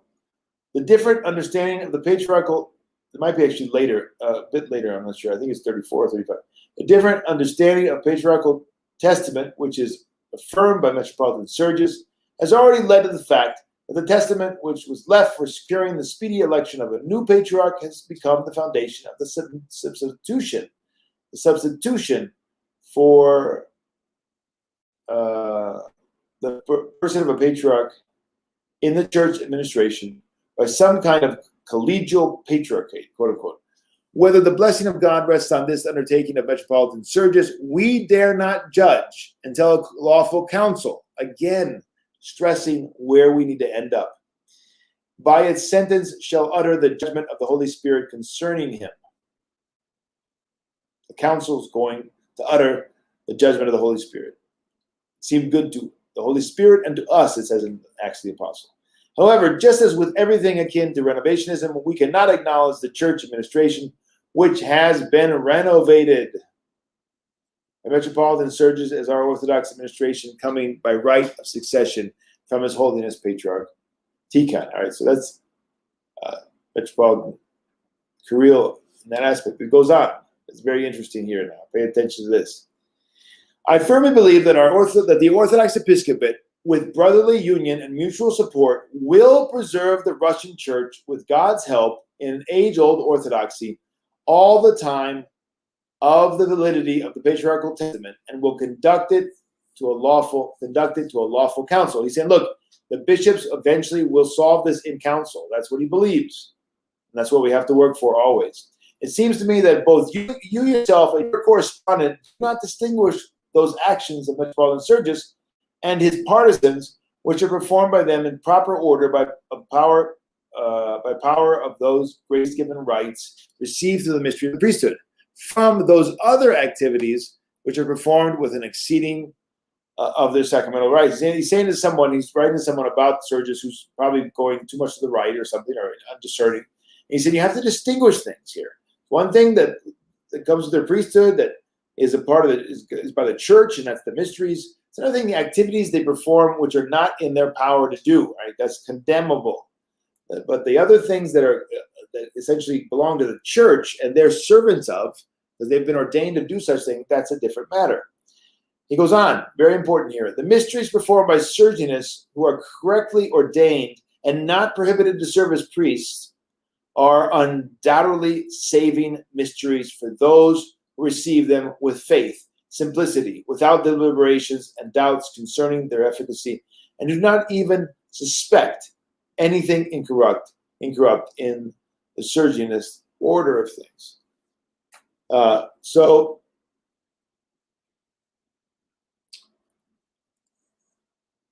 very important here. They are mysteries. And for those who receive them with simplicity and faith, and do not doubt their efficacy, and don't even have much to do or understand about Sergius' errors, right? So there are many, many people, millions and millions of people in Russia. But at the same time, they serve for judgment and condemnation for the very performers of them and for those who approach them well understanding the untruth that exists in Sergius. He's saying, so for the mysteries that are performed by the Sergius that know exactly what they're doing, they're well aware of their throwing off of the church's mind and the gospel. And for those who have a criminal indifference towards the mocking of the church, they will be for judgment. They will partake of the mysteries unto judgment. So some will commune under life, others in the judgment. Those are the mysteries of the Sergius. So it's not a black and white, legalistic, once-out judgment here. It's making distinctions, very important distinctions. This is why it is essential for an Orthodox bishop or priest to refrain from communion with the Sergius in prayer. Same thing is essential for laymen who have conscious attitude to all the details of church life. So, knowing the Orthodox, knowing the errors of Sergius, should not commune with him in prayer, him personally, and the Sergius, the particular Sergius who are leading the charge. Does that mean that all of them are of the same mind with Sergius, all the bishops and priests? St. Luke of Crimea, for instance. Was he really a Sergius in the sense of delusional in terms of the nature of the church? Or was he, I don't know, maybe ignorant or maybe working best against Sergianism, but from within? I don't know. I don't know the answer for the particular saint, recognized as a saint now by all of Orthodoxy for the most part, maybe a few exceptions in Russia. So it's interesting the distinctions he's making that are very helpful for us, that you have to resist. Now, for quite some time in Greece, among traditional strugglers against ecumenism, there's been what do you call it, an agreement or a teaching of sorts that all those high-profile, willful ecumenists who are undermining the boundaries of the church and recognizing the mysteries of heterodox and calling the heterodox a church when there's no basis for that in our ecclesiology. Those kind of high-profile ecumenists, it's been the agreement on a part of many clerics and monks who are struggling against ecumenism to just simply not go to anywhere where they're praying and celebrating the Eucharist for the exact same reason that St. Cyril says here in terms of Sergius, that we have to cease any kind of even indirect support and an acknowledgement of their departure from Orthodoxy. Now, this is an analysis by Father Seraphim, it seems. It's an analysis by the authors of the book, The Catacombs. It could be Ivan Andreev, but I think it's Father Seraphim. And I think it's very, very illuminating. So we're going to read this, and then we're going to go to final comments from St. Damascene. And then we're going to wrap it up, because we're already an hour and 43 minutes. Now, St. Cyril and the Royal Path. Listen carefully. This is wonderful. You can find this in the book. Of course, you can find this online as well. I've got the link there at the bottom of the page right now if you look carefully. And you can go and find that online and read it, all of it together, his life and his writings. He writes, Father Seraphim writes, the epistles of Metropolitan Cyril have come down to us, all deal with one and the same question, the canonical position of Metropolitan Sergius in the Russian Orthodox Church. But their significance goes far beyond any mere question of canonical correctness or incorrectness. The canons were made to bring order among Christians, not to force them into a straitjacket of legalism. And thus the epistles of Metropolitan Cyril, which are full of this awareness, are a guide to us in the difficulties and often unprecedented canonical conditions of the 20th century Orthodoxy. Very, very important. We need our guides in this unprecedented time, right? The apostasy of our times, to a degree unique in Christian history, is proceeding not primarily by false teachings or canonical deviations, but rather by a false understanding of orthodoxy on the part of those who may even be perfectly orthodox in their dogmatic teaching and canonical situation.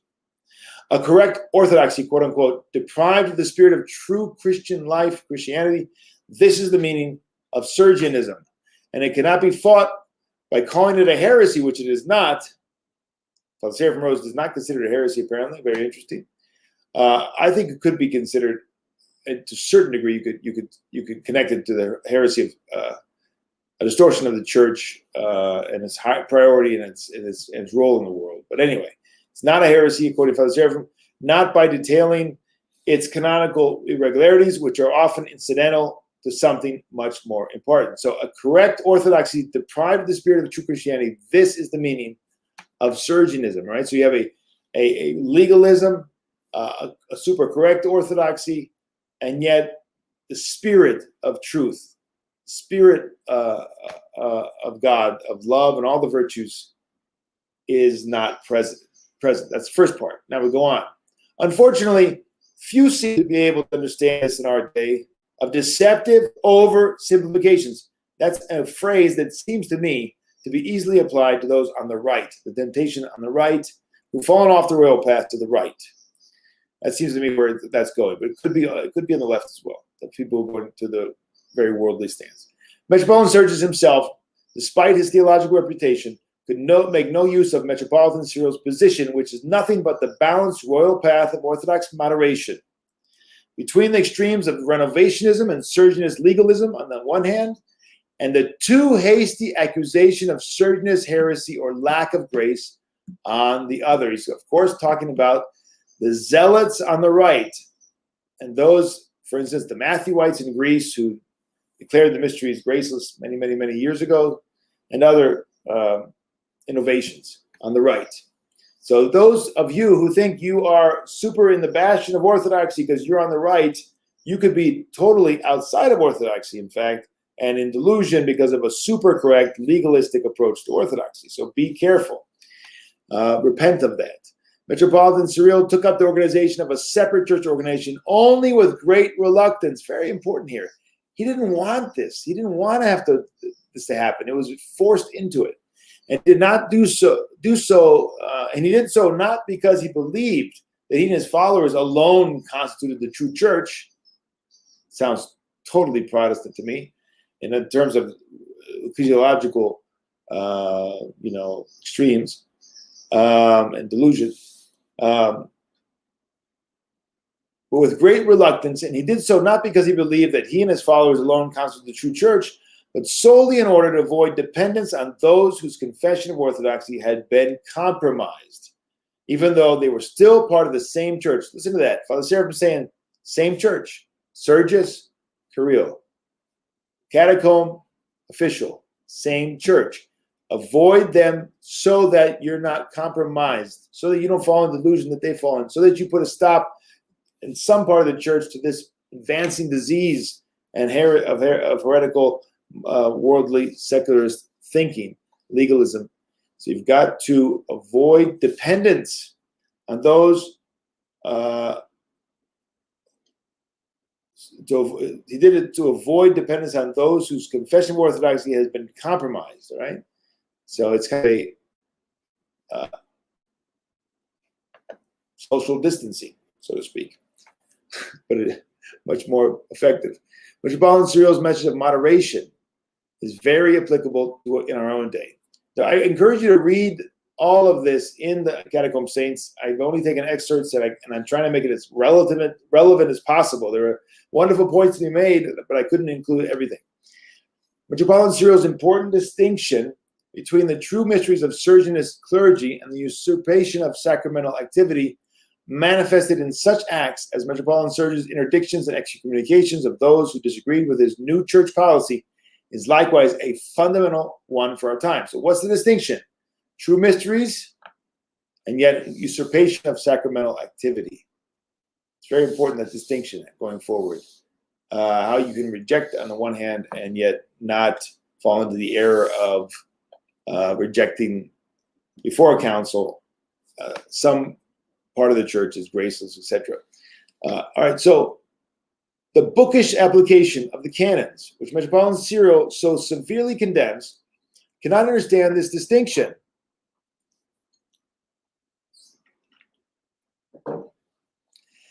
And thus some people find themselves in a position which may be legally correct, but is at the same time profoundly un-Christian. as if the Christian conscience is compelled to obey any command of the church authorities as long as these authorities are properly canonical. Another great point. Blind obedience does not exist in the Orthodox Church. There are presuppositions for obedience. One of them is the Orthodox faith. There are errors among bishops and priests that gives one, a monk or a faithful, the right or even obligation to a certain degree to depart from that particular bishop if he has fallen into grave delusion. So the Christian conscience is not compelled to obey any command of the church authorities just because they're quote unquote canonical. This blind concept of obedience for its own sake is one of the chief causes for the success of Sergianism in our century, or Caesaropapism. We are living that absolutely around the world in the Orthodox Church. Here in Greece, definitely, there is a total idea of blind obedience to the bishops. This is my experience in America as well. Among many of the converts, they don't have this sense of what obedience really is in depth. It becomes very legalistic and authoritarian. And it is at the root cause of Caesaropapism and the continuation of ecumenism. So again, pointing us to the royal path here, right? There is an extreme that you can go and you become like a Protestant and jump churches left and right. That's not what we're talking about, obviously. We're talking about the royal path. We're saying there is danger on the right. The super zealous for blind obedience, right? That is a danger. It's undiscerning and not patristic. Of course, the Christian conscience does not accept the excommunication of a church authority made under political or other non-ecclesiastical pressure, whether it be from the Turkish Sultan or the Moscow Patriarchate and the authorities in Moscow. But it is a kind of ecclesiastical legalism to draw from this the conclusion that all the mysteries of such church authority are thereby without grace. All right, so those who scream gracelessness on the right, usually that's where this comes from. He's saying that it's a kind of ecclesiastical legalism, blindness, and they the same thing on the left. That's what's so interesting, that if you go to the two extremes, you'll find the same spirit, not Christ's spirit, when it becomes extreme and undiscerning. And finally, the last card before we go to St. Damascene, and then we close it out for the night. The epistles of Metropolitan Cyril present, perhaps as clearly as it can be stated, the truth that the law and the teaching of the Church of Christ can never be a matter of mere soulless obedience. Catacomb Church inside Russia to this day, to the best of our knowledge, together with the Free Russian Orthodox Church outside of Russia, have not denied the mysteries of the Moscow Patriarchate. Very important. But they hold communion with it. But they hold no communion with it. But they hold no communion with it. Thus, they have no part in the unchristian acts performed in the name of orthodoxy by the Moscow leadership under communist pressure. But they are also not deprived of solidarity with the confessor within the Moscow Patriarchate, such as Father Dmitry Dudko in his day, who was well known, with whom full canonical communion is impossible only because of his politically dominated leadership. All right, so this is the far cry from Father Sergius, far cry from this kind of insane writing off of everyone and everything today. He makes distinctions, very important distinctions. Finally, Metropolitan Cyril's emphasis on the oneness of mind of those traveling the true path of orthodoxy. Very important for today. The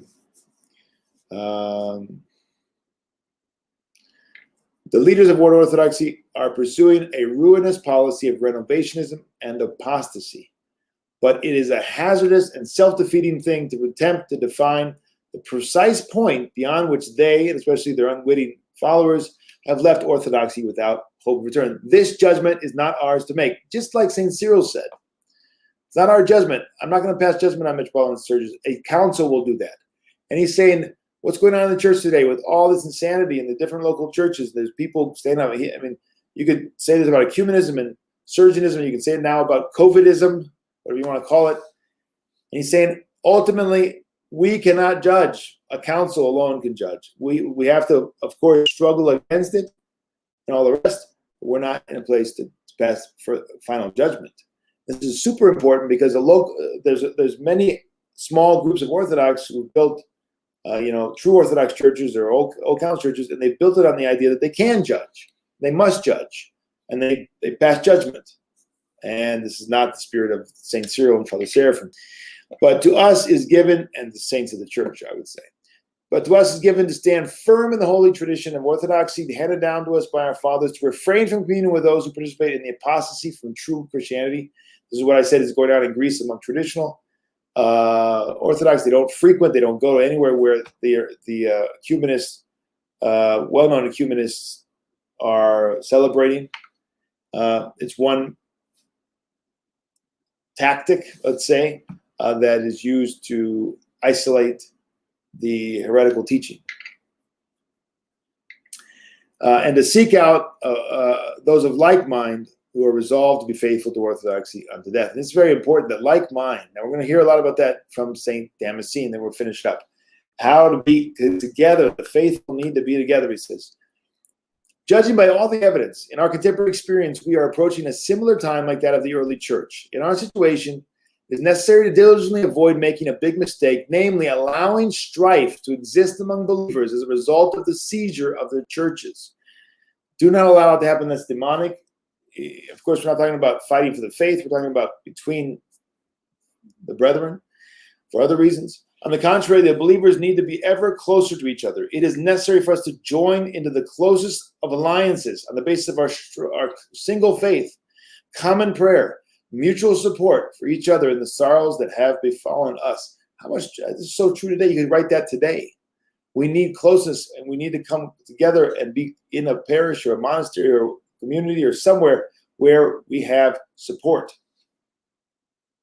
It is necessary. You can see why I entitled this lecture course "A Type of the End Times." Right, this is very applicable.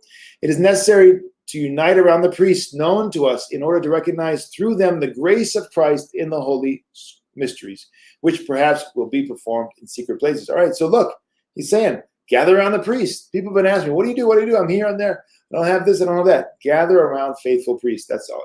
That's what you can and should do, in as much as you can.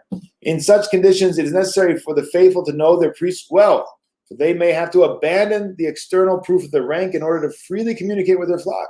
In other words, not have the cassock or whatever. I don't know, it's something like that, where he has to mix in with the rest of the world to have a job or whatever it might be. I don't know. Bishops of theirs perhaps will have to be known only from afar, with their identity being kept in absolute secrecy. This situation has already existed in the church and is becoming very likely in our contemporary living conditions. Prudence suggests that it is time to prepare for such a situation. Very interesting, prophetic. It is especially timely for our priests to reflect on this matter. In time, as they continue in their podvig, they will die in prisons and exile. He's writing to his flock, right? And they will boldly speak out with a word of reproof and admonition before the atheists and the God-fighters, striving even to blood for the glory of the name of Christ. Others, for the sake of preserving and nurturing the flock of Christ, must prepare their own exodus to the catacombs. There you go. There's a prophetic utterance of going to the catacombs. Wisdom and zeal for the salvation of our souls should tell us the forms in which this exodus should take place. As far as the civil order, let it choose whatever road for itself. Let it proclaim any principles of life. Let it, in its insane pride, declare war on the creator of the universe. Reminds us of some of the COVID theories going on. We will also use from the outside. We will go our way with Christ and to Christ. So let Caesar do what he wants. We will go our way with Christ and to Christ. We will use from the outside only those few things that are necessary for a modest life and which are not contrary to our Christian conscience and spirit. He's calling the people to struggle, to go underground, to remain faithful. Finally, last one. Let us be patient. This is beautiful. Displaying brotherly love towards the perishing. Let us obey their civil laws, which are not contrary to the Spirit of Christ. But we will not sacrifice before the outside, before the power of man, single one of church regulations. We will not allow the godless to shamefully prevent our participation in holy mysteries. And we will not allow their corrupting influence in the area of our spiritual relations. They will not allow their corrupting influence in the area of our spiritual relations. Very important. We can see that that's exactly what's happening today. They're entering into the church and telling the church what to do. They saw the president of Greece, the prime minister of Greece, tell bishops what they needed to do in the church. You need to preach this. You need to talk about the vaccination. You need to push everybody to vaccinate. You need to put those who are against vaccination in the corner. The prime minister of Greece, it's Caesaropapism, and the bishops say, oh yes, the prime minister said we should persecute our own clergy who are against the vaccine, and we should set up, our churches as vaccine centers. We should push the vaccine in all society without discernment or anything. Children, if they really need it, no. That is what we're talking about here. That they become basically just adjuncts of the state. So we will not allow their corrupting influence in the area of our spiritual relations, in the world of our mutual love for Christ, our faith, the sacraments, or in our church, the holies of holies, and our soul and life. Okay. All right. We're wrapping it up. Oh, we got 2 more to go. Sorry. This is beautiful, though. This is absolutely beautiful. I could not leave this out. And we're going on 2 hours, and I'm sorry about that, but I couldn't leave some things out. Sorry. I just love it. Let it be that darkness has temporarily covered the earth from the 6th to the 9th hour. Let it be that the lamps of certain churches are hidden under bushels, so as not to be put out by the satanic whirlwind, as has occurred with the majority. This is so beautiful, applicable then and now. In some ways, it's applicable now, then very much so. After a short time of rest from the Lord, perhaps even time when the darkness will imagine that its work has already been completed, the lamps will be revealed, will come together, will unite a multitude of others which had been put out, will pour together into a great flame of faith, which, when efforts are made to put it out, will burn more brightly. No matter how few we might be, the whole power of Christ's promises concerning the invisibility of the church remain with us. With us is Christ, the conqueror of death and hell. The history of Christianity shows us that in all the periods when temptations and heresies have agitated the church, the bearers of church truth and the expressors of it were few. For all of you who've lost patience, lost heart during this whole crisis that we're living through today, and you say, why are so few? Why are there so few? It's always been that way, he's saying. It's always been few in every generation who stand. Don't let that scandalize you. But these few, with the fire of their faith and their zealous standing in the truth, have gradually ignited everyone. The same thing will happen now if we few will fulfill our duty before Christ and his church to the end. That's so beautiful. That's exactly the message we need. All of us need to hear this message. No matter how few we are, if we are faithful, God is faithful, and he will bring about the miracle that all of us need to live spiritual lives, overcoming all the spirit of the world in the church. The fearless confession of faith and one's hope and a firm standing in the church's laws are the most convincing refutation of the Sergian deviation and are an unconquerable obstacle to the hostile powers directed against the church. Fear not, little flock, for it is your Father's good pleasure to give you the kingdom. So a firm standing in the church's laws. That's what we need to remember when we're being told to obey other laws, not of God. Finally, the significance of the Catacomb Church. Last quote, and then we're done. The significance of the Catacomb Church does not lie in its correctness. So all of you super correct folks out there, all of you people on the right who've lost your way in Pharisaism and you think that you are alone, have written off everybody else, and the church is, you've declared in council, whatever council you are, that the church is dead and only you are alive in the church. Maybe you ought to think about this again. Significance of the Catacomb Church does not lie in its correctness. It lies in its preservation, the true spirit of orthodoxy, the spirit of freedom in Christ. So true what's necessary, and it's exactly what's under fire, what's being fought against by bishops and priests who are going along with this COVID insanity. It lies in the preservation of the true spirit of orthodoxy, the spirit of freedom in Christ. Sergianism was not merely wrong in its choice of church policy. It was something far worse. It was a betrayal of Christ based upon an agreement with the spirit of this world. It is the inevitable result when church policy is guided by earthly logic and not by the mind of Christ. Oh my goodness. If that's not applicable to our day, I don't know what is. Today we are seeing the church policy being guided simply by earthly logic and not by the mind of Christ. That's very apparent for all to see. That is it, folks, for the night. In terms of the lecture, let's go quickly to the questions and see if we can get some more. Now, there were questions way up at the top, John, if you didn't see them right at the outset. I don't know, you might have to scroll up, but there were questions. I remember one question right at the outset. All right, question. What would these anti-Sergianist Rokor schismatics call themselves? Roka? I can't remember. Hoka? They have some acronym, don't they? Well, there's actually several groups. If that's one of the questions for me, I don't know.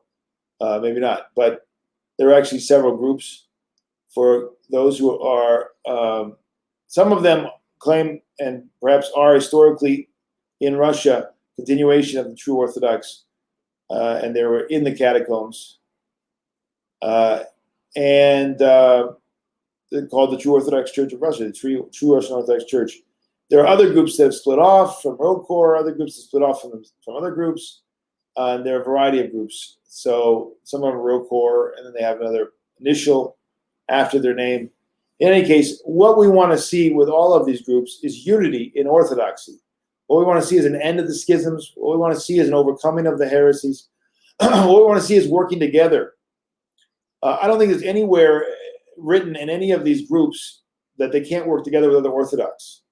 Instead of going and being ironic and being mocking and being smirk and snarky and all the rest, they ought to work together with those that they disagree on in terms of the methodology of how to fight the various heresies.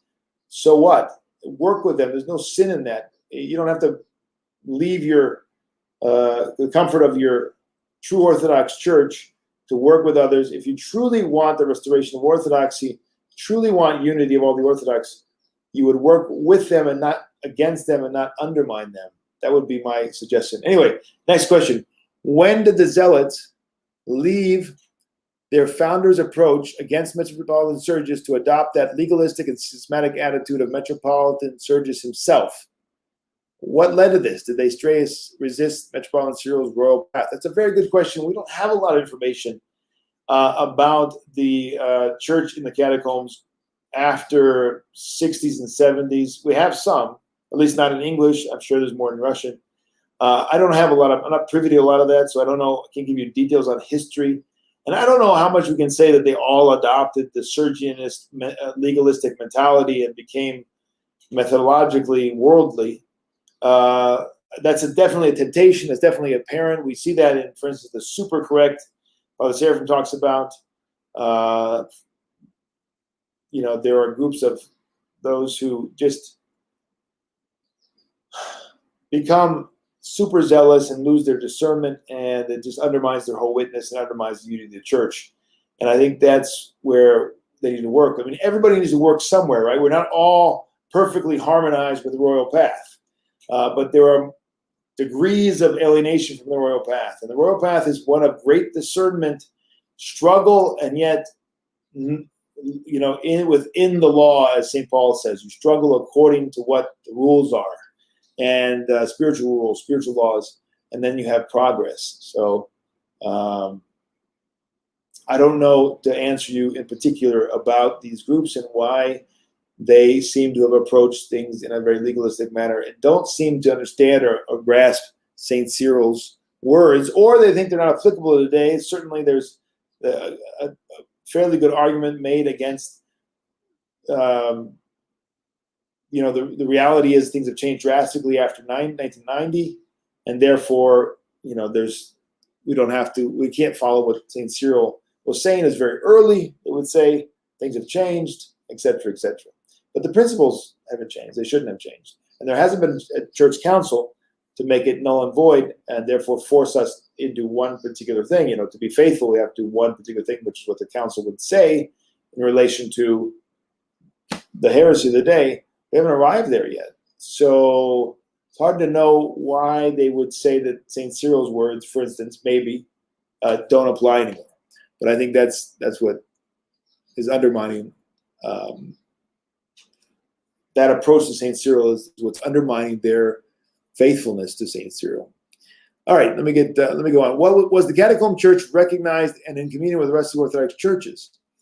To my knowledge, the Catacomb Church, at least post 35, 33, somewhere around there, 37 certainly, is totally underground. It's totally unknown. I mean, you can't even find it in Russia. You wouldn't even find it very easily. It was very secretive. And so Father Seraphim Rose says that in some of his writings that, that there are those who came out of the Catacomb Church and went to the Moscow Patriarchate fighting from within the spirit of Sergianism because it was the only way to help people. Otherwise, you didn't talk about it. You didn't make it known. You were very, very, very secretive. And so it was very much underground. And so I don't think there were local Orthodox churches in communion officially with the Catacomb Church because there was nobody to contact. It was totally, catacomb means they were underground. They weren't able to come out and make themselves known and establish relations with local churches. No. The separation of the Moscow Patriarchate and the Ecumenical Patriarchate considered a schism as some claim, or is it only a stop of commemoration? That's a good question. You're talking about what happened after Ukraine and the cessation of commemoration by the Moscow Patriarchate of Patriarch Kirill, and then basically the Russian alignment of Church Abroad and others who don't have communion with the Moscow Patriarchate on any level, essentially. I mean, the people go back and forth, but ecclesiastically with the priests, there's nothing. And I would guess that they're trying to do the same thing that maybe St. Cyril was trying to do, and that is, I'm talking about the Russian church in regard to the Patriarch Bartholomew. They're saying, look, you're totally wrong, you're totally erring, and we're using this as a way to bring back unity and you back to sanity. And so they're going to use that cessation of commemoration and communion, at least the concelebration of bishops and priests. That's seemed to be a therapeutic, or trying to use it as a therapeutic to end the actions of the Ecumenical Patriarchate. So in that context, you could say it's a cessation of commemoration and not a true schism, although it could easily lead there and continue to acquire that kind of characteristic if things don't change fairly quickly. Next question. Is the separation of Moscow Patriarchate? No, we already said that. Next question. Did other Orthodox European countries have a similar catacomb existence under the reign of communism as at this time in history or later? To my knowledge, things were different in every country, but Romania had certainly many people who were imprisoned, and there were people who were hounded and all the rest from the communists. In Serbia, those would be the countries. Georgia certainly suffered from the secret police as part of the Soviet Union. So there were a few, but I don't think it was to the degree of the Russian church, which was the epicenter of things, right? I don't know of any catacomb churches in Romania, for instance. I don't know if that ever really developed, if it needed to. I have not studied that, so I cannot answer. But to my knowledge, I haven't heard any other local church talk about the Catacomb Church. I mean, Georgia might have had that. I don't know, because they were in the Soviet Union. But outside the Soviet Union, I'd never heard anybody say there was a Catacomb Church in Serbia. Now, certainly there were going to be priests celebrating in homes and all kinds of things. If that definition is so catch-all, then we could call them as well a catacomb existence. I'm sure that there were a variety of things done during those periods of persecution for the sake of the church, which might resemble a catacomb response. All right. Considering the need for conciliatory action, would an EP or MP council today be more likely to condemn humanism, or rather to discuss mandatory masks and vaccines?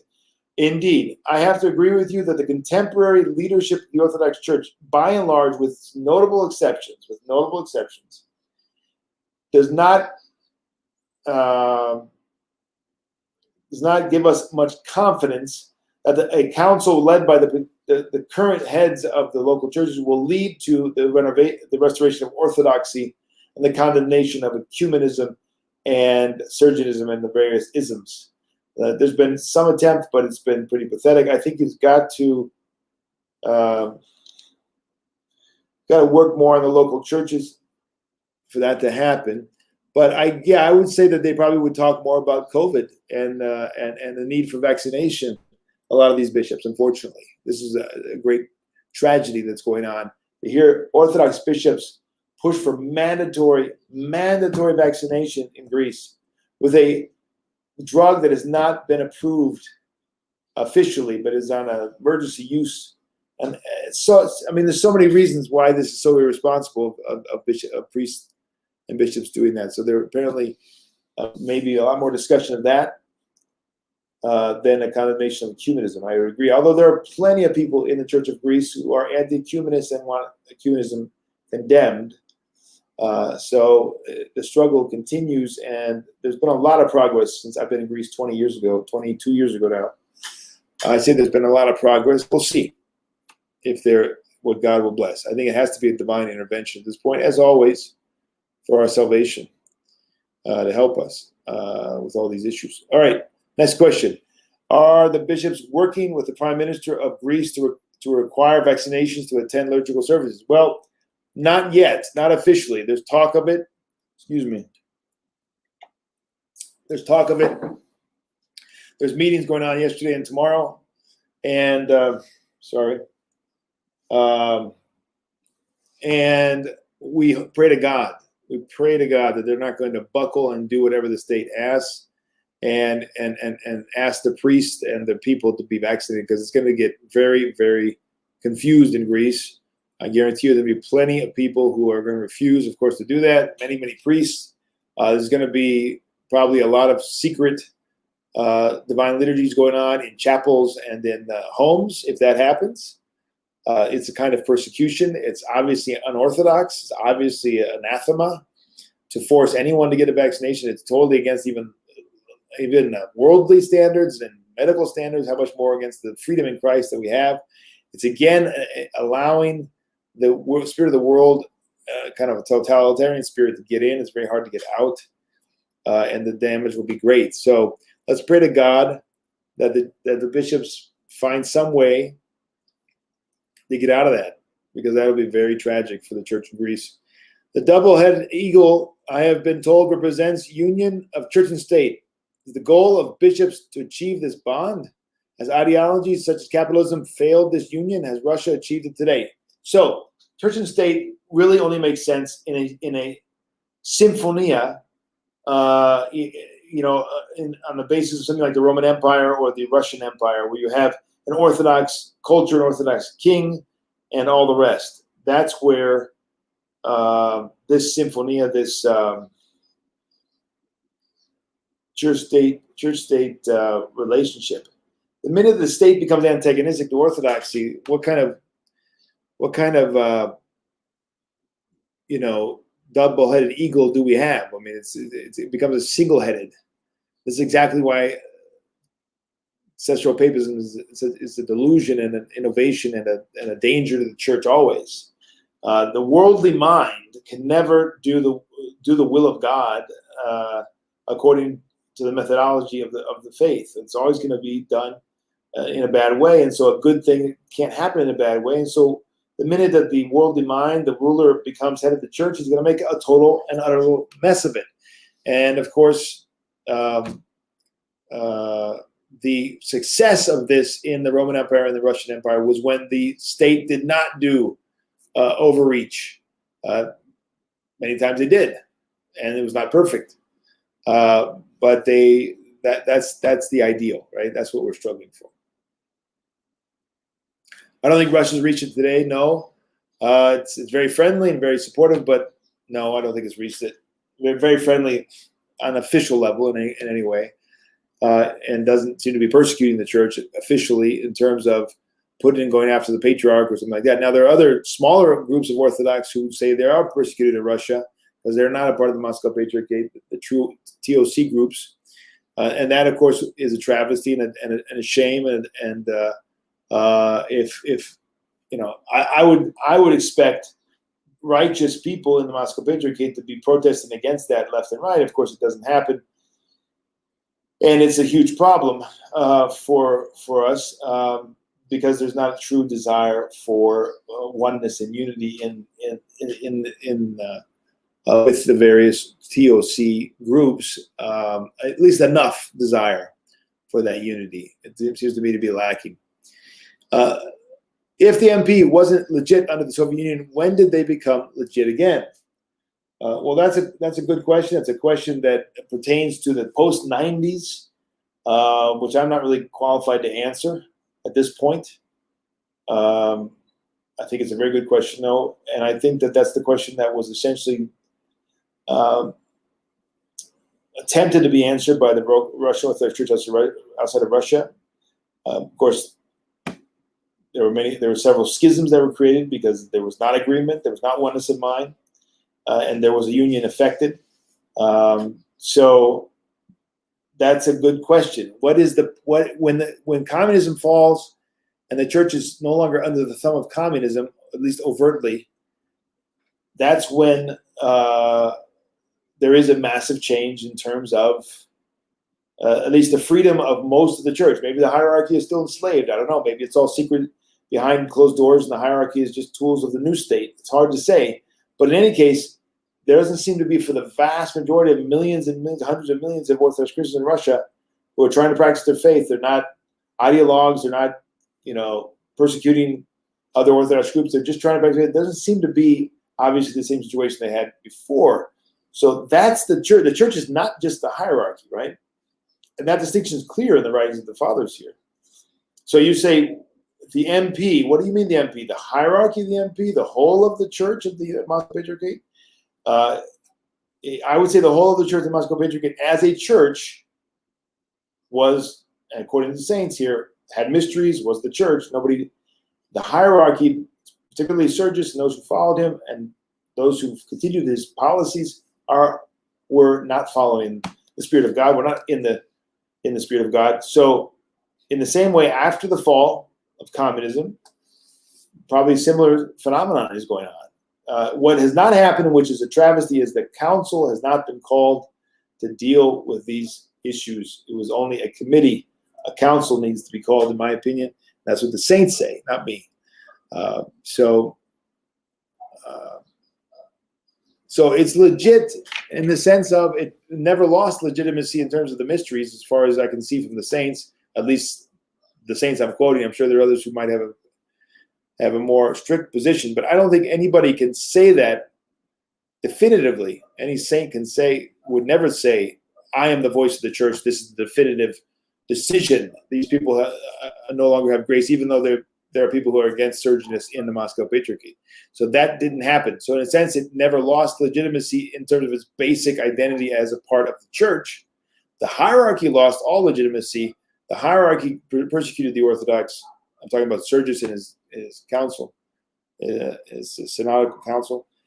And that legitimacy is debatable today. But the fact that they're not under the communists, they're not carrying out communist plans, at least for the most part, at least manifestly, that certainly is a massive change. But I would say that there needs to be a council, there needs to be overt and explicit repentance of the ecclesiology presented by Sergius and others before you can even talk about a real, putting the end of everything and the church in Russia dealing with all of this. All right, I think we've gone way over tonight. I got 4 questions over here from our folks. 5 questions. We'll have to answer these on Thursday, folks. All right, we'll answer these on Thursday. So I rushed through those things. I hate to do that, but there's so much material. Hopefully that was beneficial for you all. Hopefully that you saw this. I think especially pay attention to the stance of Metropolitan Cyril and Saint Damascene, and then Father Seraphim's analysis.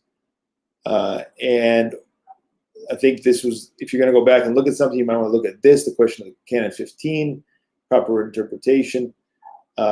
Remember that it was Metropolitan Sergius who first cried gracelessness. So many times it's people on the right who talk about gracelessness, but it's actually not in this case. Remember that all that had to happen for this Catacomb Church to exist, all these things, right? And it's what a tragedy, and a tragedy. And so remember what Father Seraphim says here. I think it's very important, right? You're going to remember three things from Father Seraphim.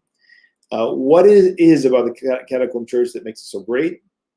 It's the spirit of freedom. It's the faithfulness to Christ. It's the ascetic podvig of confession of faith.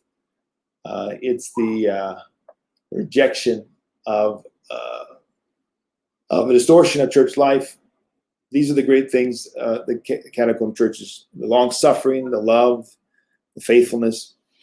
May we have their blessings. God help us through the prayers of the Holy New Martyrs. We'll see you on Thursday for our question and answer session. We have 2 more weeks after that. We're talking about, again, next week, the saints of this period. We'll get more into their lives and less about their teachings or about Sergianism or about Catacomb Church per se, but about their lives, how they lived out their Christian life and their martyrdoms in the 30s before Stalin, before the purges of Stalin in 37 and 38. All right. God bless you. Good night, and we'll see you on Thursday. Soson Kyrie ton laon su kevlogi son tinklironomi ansu nikastis vasilevsi kanta barbaro dorumenos keton son filaton dia tu stavrusu politema. For the present Holy Father, Jesus Christ, our God, have mercy on us and save us. Amen, amen, amen. God bless you. God help us. Pray for us.